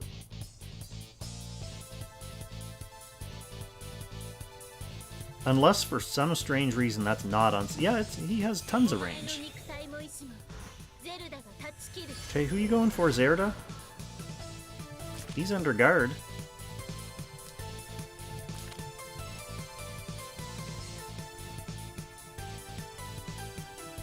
Chung is feeling time pressure here for sure. Even if it was a Red Moon Lucretia Cucumber, he still has a bonus range from the Golem being alive.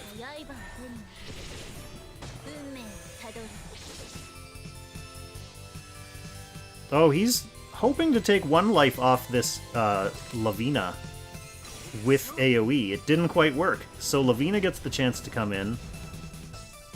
Bombs Lucretia's first life. Now, let's see. Matthew is going to be able to put up a big explosion here, even though he couldn't get all the way into the back line. He can jump just far enough to hit multiple things.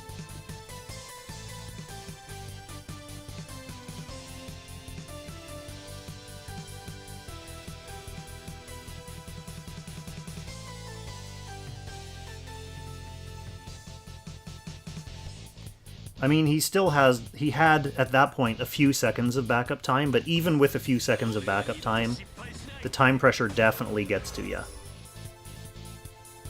Matthew just retreats back to guard here, so he doesn't have to worry about Zerida follow-up.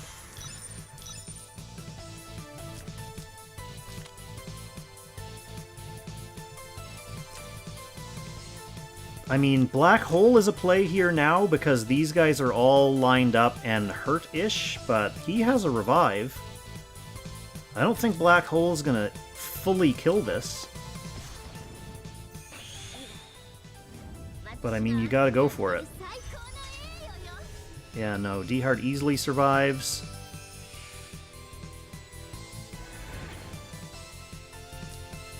I mean, D-Heart has no skills. He can kill the Lucretia anyway, since her revive is down. He has no skills left. Good try, Golem, good try, but no dice. What do we got on her? Nothing too catastrophic. Do we have a can't guard on you? Nope, your guard is still going strong. I don't know, I think... Chung's Lucretia not being able to single target kill that D-Heart last turn may have cost him.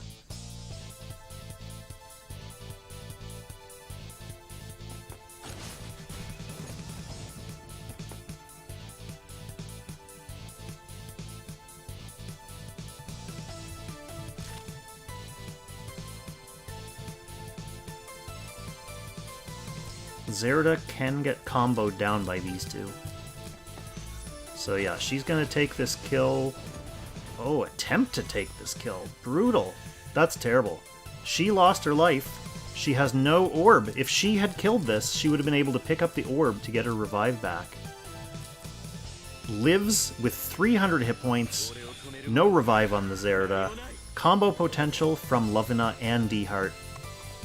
This one is Dunzo.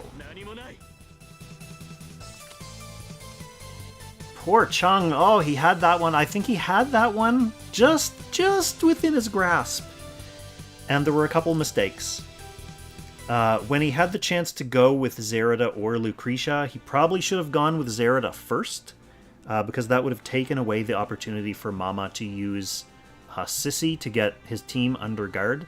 So if Zerida had gone first, and then he could have done Luke after.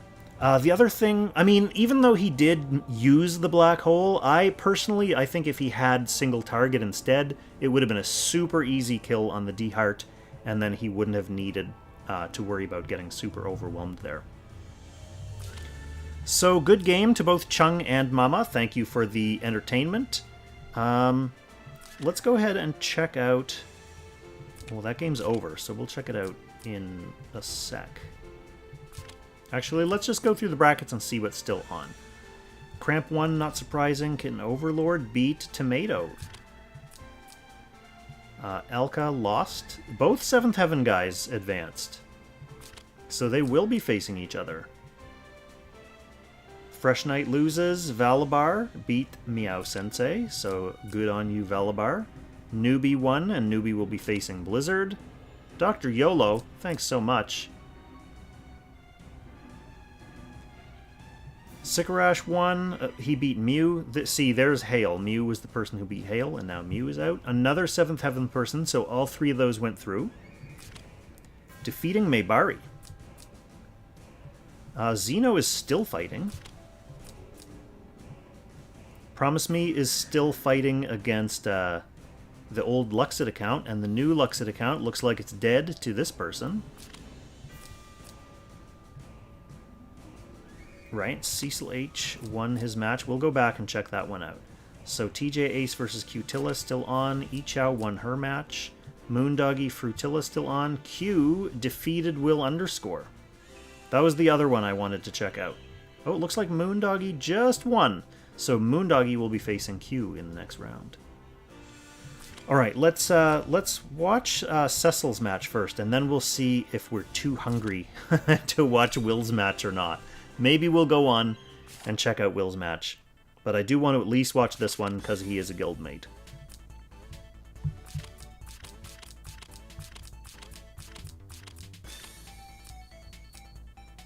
So here we go. This is more Ziki Kane style. We've got tank and healer on this side. We've also got McLean, Cherie, and Watham. Pretty typical looking box. And we've got no healer on Cecil's side. But we do have the first pick Lightbringer. We do have Kyra, who's kind of a healer for this team. And we have the Oboro, which Cecil likes because it lets him stack up back here and then become a killing machine, hopefully before the enemy gets to come in and kill him. Let's see if that works out for him. Quickly check these units.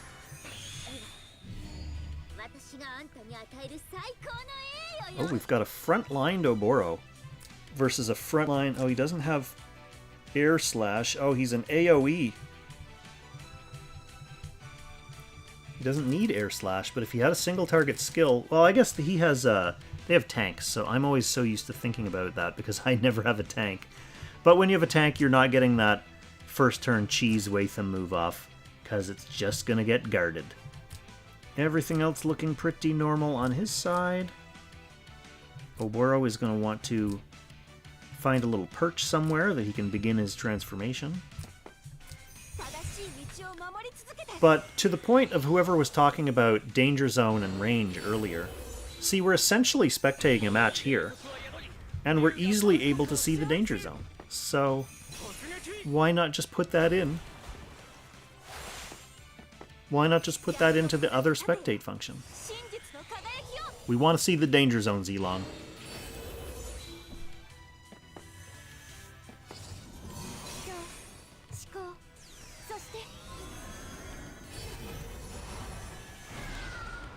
So JayTX2 moving up with his tank and his team. Cecil, as predicted, going to find his little perch.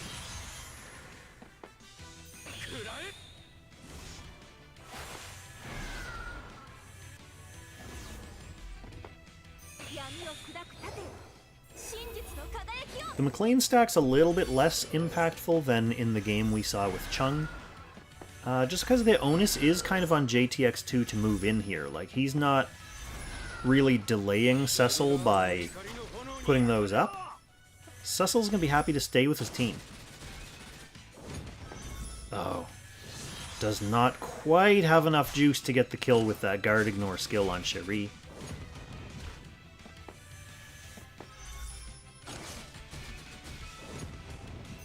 But that's what Kyra's there for. A little bit of friendly follow-up. And Lostum is down. It took a little combo of Lightbringer and McLean to take him out.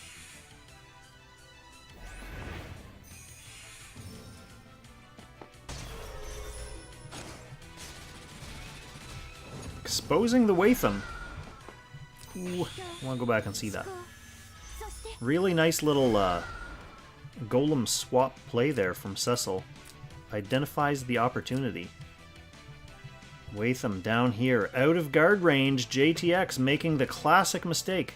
Seeing that low-hanging fruit, injured Lostum up here, thinking this is the best way to pick him off and leaving Watham unprotected. Little pivot play with Vance, and Watham is down.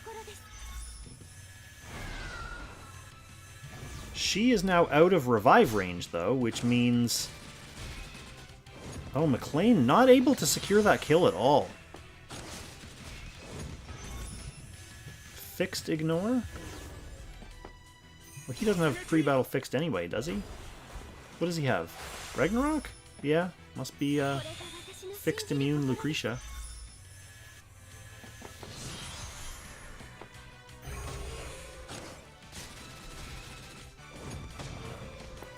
Doesn't get the kill on the Kyra either. McLean is unfortunately making a little bit of a fool of himself in this match.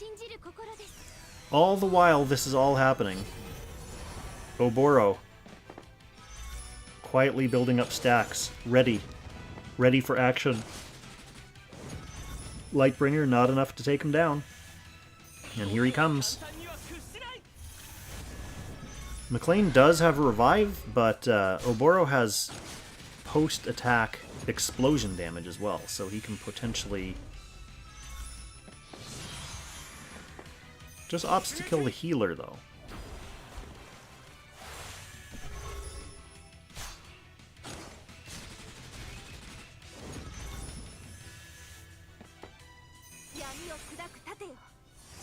Now the only way to get that McLean healed back up is via Flower Boon Bonnet and Lightbringer's attacks. McLean just YOLOing with whatever AoE he has. Okay, so he gets a little teensy bit of healing there. And Oboro's just going to patiently pick away at him. He is not in any danger here. He has his own Lightbringer to help heal him up. He doesn't need to take both lives at the same time. Woo! Alright, Cecil going for the heal here.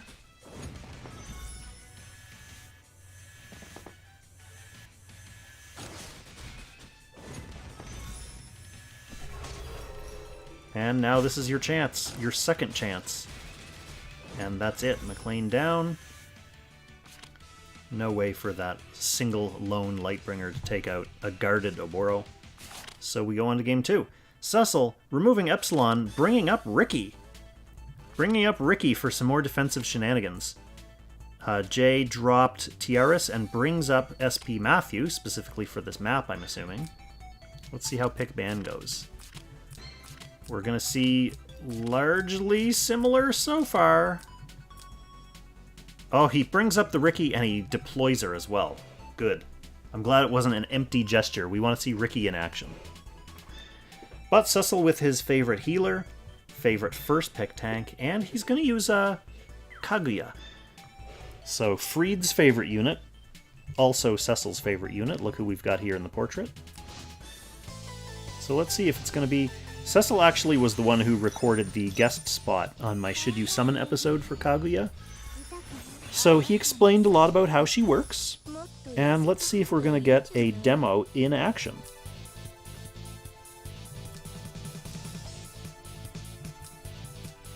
Okay, so JTX does get Werner, who is a good kind of counter-tank pick here. It's just a question of whether he can get in and do his job.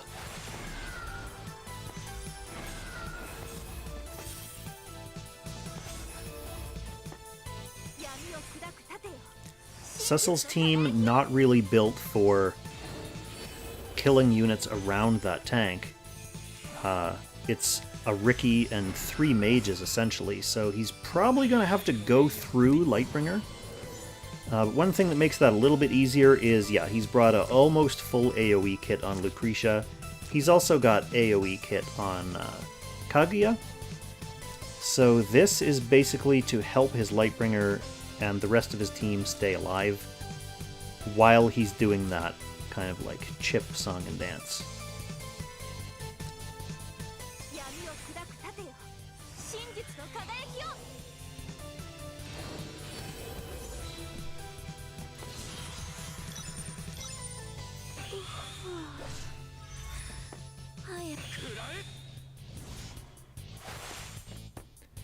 McLean again getting set up with tiles, but again, doesn't matter as much here as it would in other matches because Cecil is perfectly content to stay back and hang out with his team. He's not in a rush to get through those tiles. He just kind of wants to eventually get through them. So yeah, we've got this initial long-range black hole. Lucretia comes back home, and Vance picks up a card to help Kaguya out for her next turn.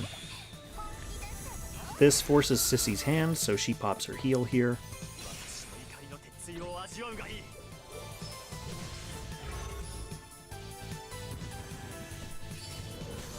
Alright, Watham wasting no time this time. He wants to make sure he gets in and starts to cause a ruckus before he goes down.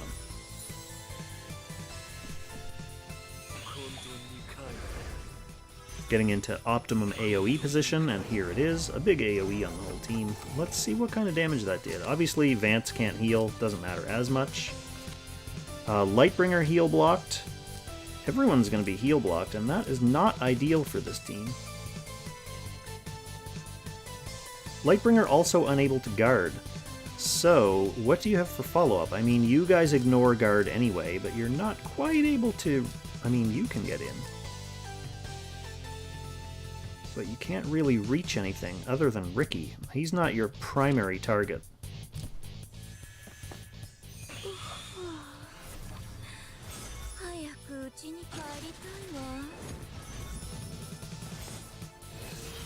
Kaguya just stacking up on cards while taking out the sword.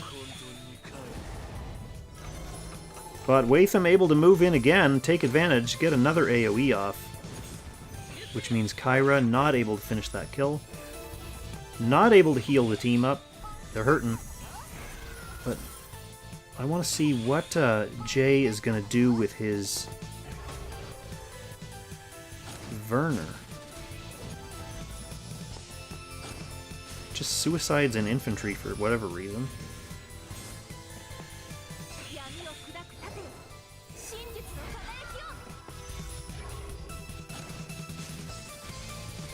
Oh no, again, leaves Werner totally open to be sniped from long range there.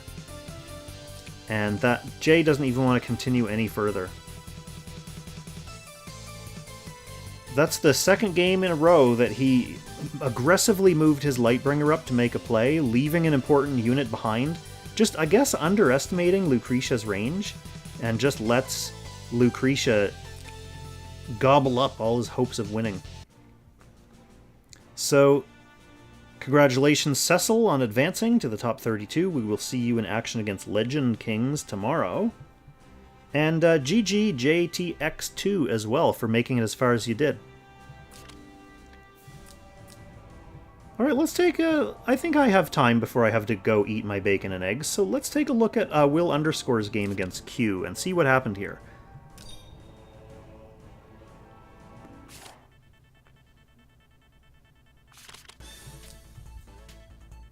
Let's see what happened here.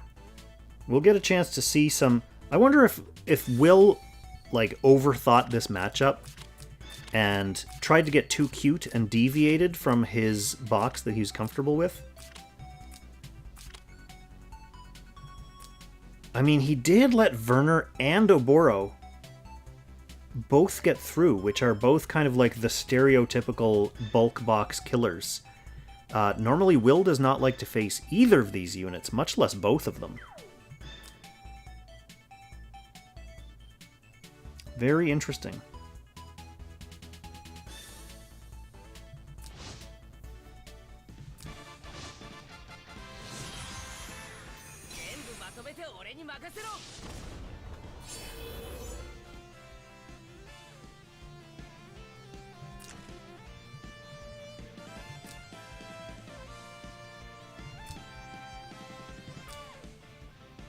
Nothing too startling or surprising.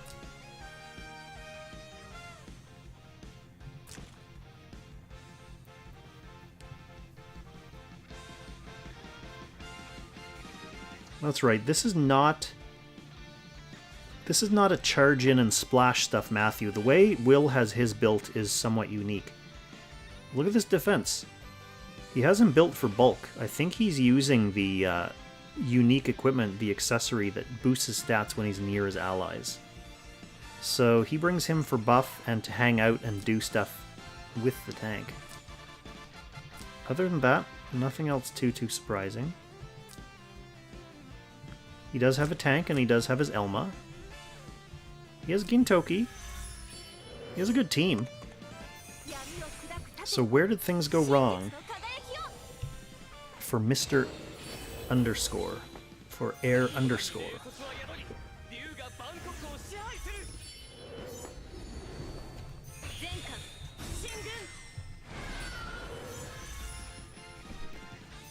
Pete, I don't think it's very polite to refer to Will as a nice meal. He tried his best.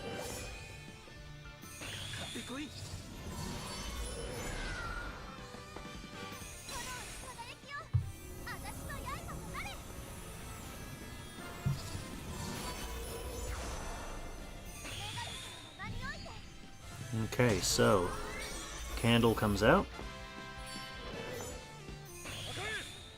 Q is running back and spreading out, potentially anticipating a Matthew assault.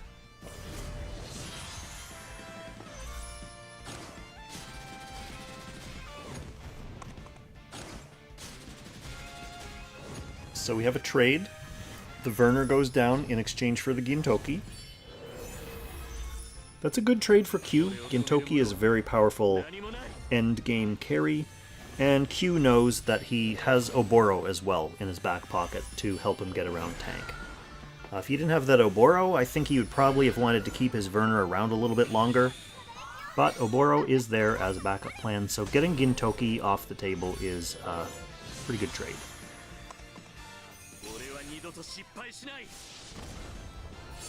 Will still moving up into the middle.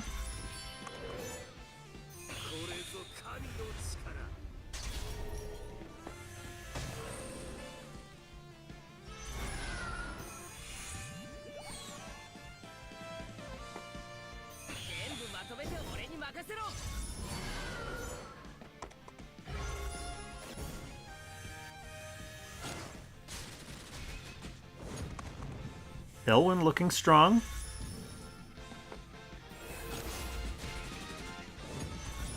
Looking very strong.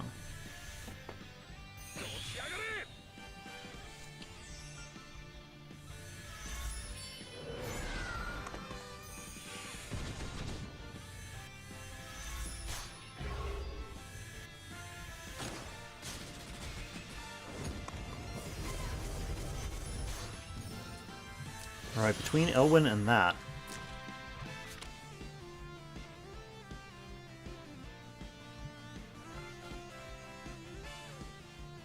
Yeah, her guard is stripped. That's 10 buffs stripped, so that got through her stacks. Will deploying the IBC Endurance Formation to try to help bulk the rest of the team up a little bit. Gintoki goes down.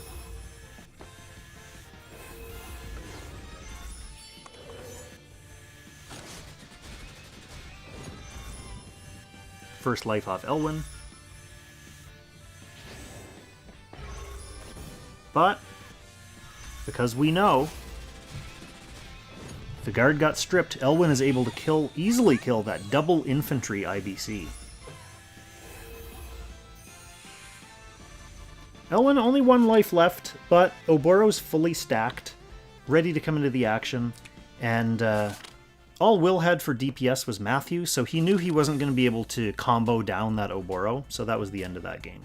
Okay, so Will is player 1 this time.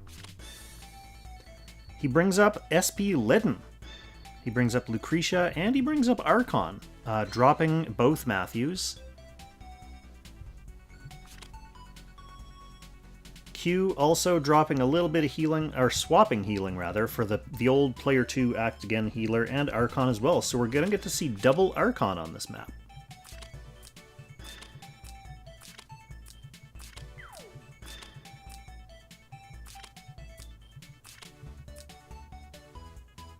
Will Underscore playing tankless. Kind of went off script. He got Landius banned first. He wanted to pick McLean first on this map, and Q very astutely banned all the rest of the tanks. Unless Will deploys the secret tech Gintoki guard move. We'll see, we'll see, we'll see. But of the two who both brought up Archons, Q is the one who gets his Archon. He gets Kruger as well. He gets Zerida as well, and a tank. So he played with the tank last time. He's playing with the tank this time. Tankless Will Underscore. Let's see.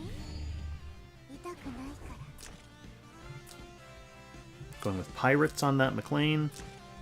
It's looking like no guard skill on the Gintoki. Other than that, everything else looks pretty normal.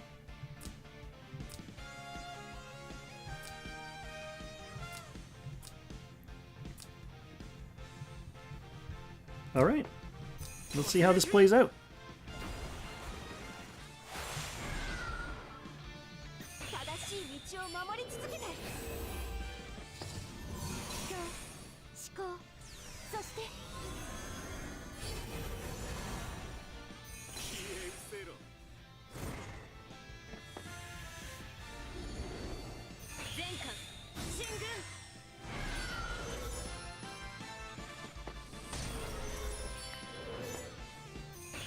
Q immediately getting the jump in with Archon.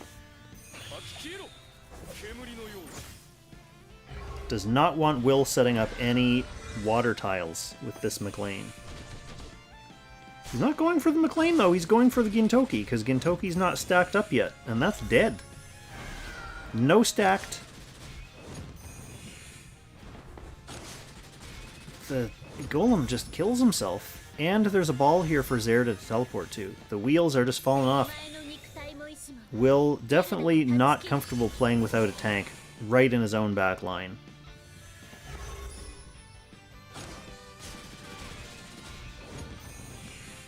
So yeah, Archon with a 1.5 kill for nothing. Zerida jumps in, free kill. McLean didn't have his revive up yet because he wasn't in water yet. Q just totally caught Will on his back feet. No tank, got the jump on him before any of the preparation went up, and that was a quick game for Q to go up 2-0 and advance to the next round. So GG Will, GG Q. Thanks for the games. Who's Q going to be facing? So Q, that's right, Q versus Moondoggy. Okay, let's go through the rest of the brackets, because I think I stopped when I got so far. Yeah, SCL versus Mama. Auto Run beat Red Guy. Sorry to say that I'm not surprised by it. The guy who beat me advanced, so I don't feel too bad about losing there. CXO beat Sparks. And Kazgao defeated Gaul, so Gaul is going to only have to play one account tomorrow.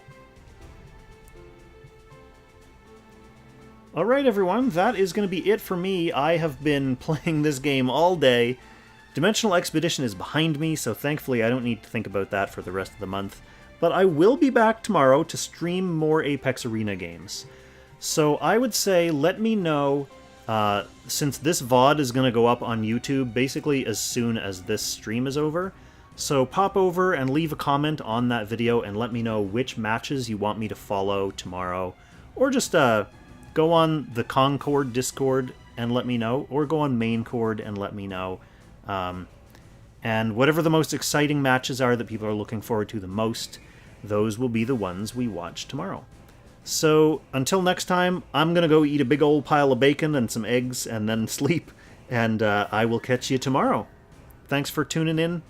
See you soon. Happy Langrissing, everyone.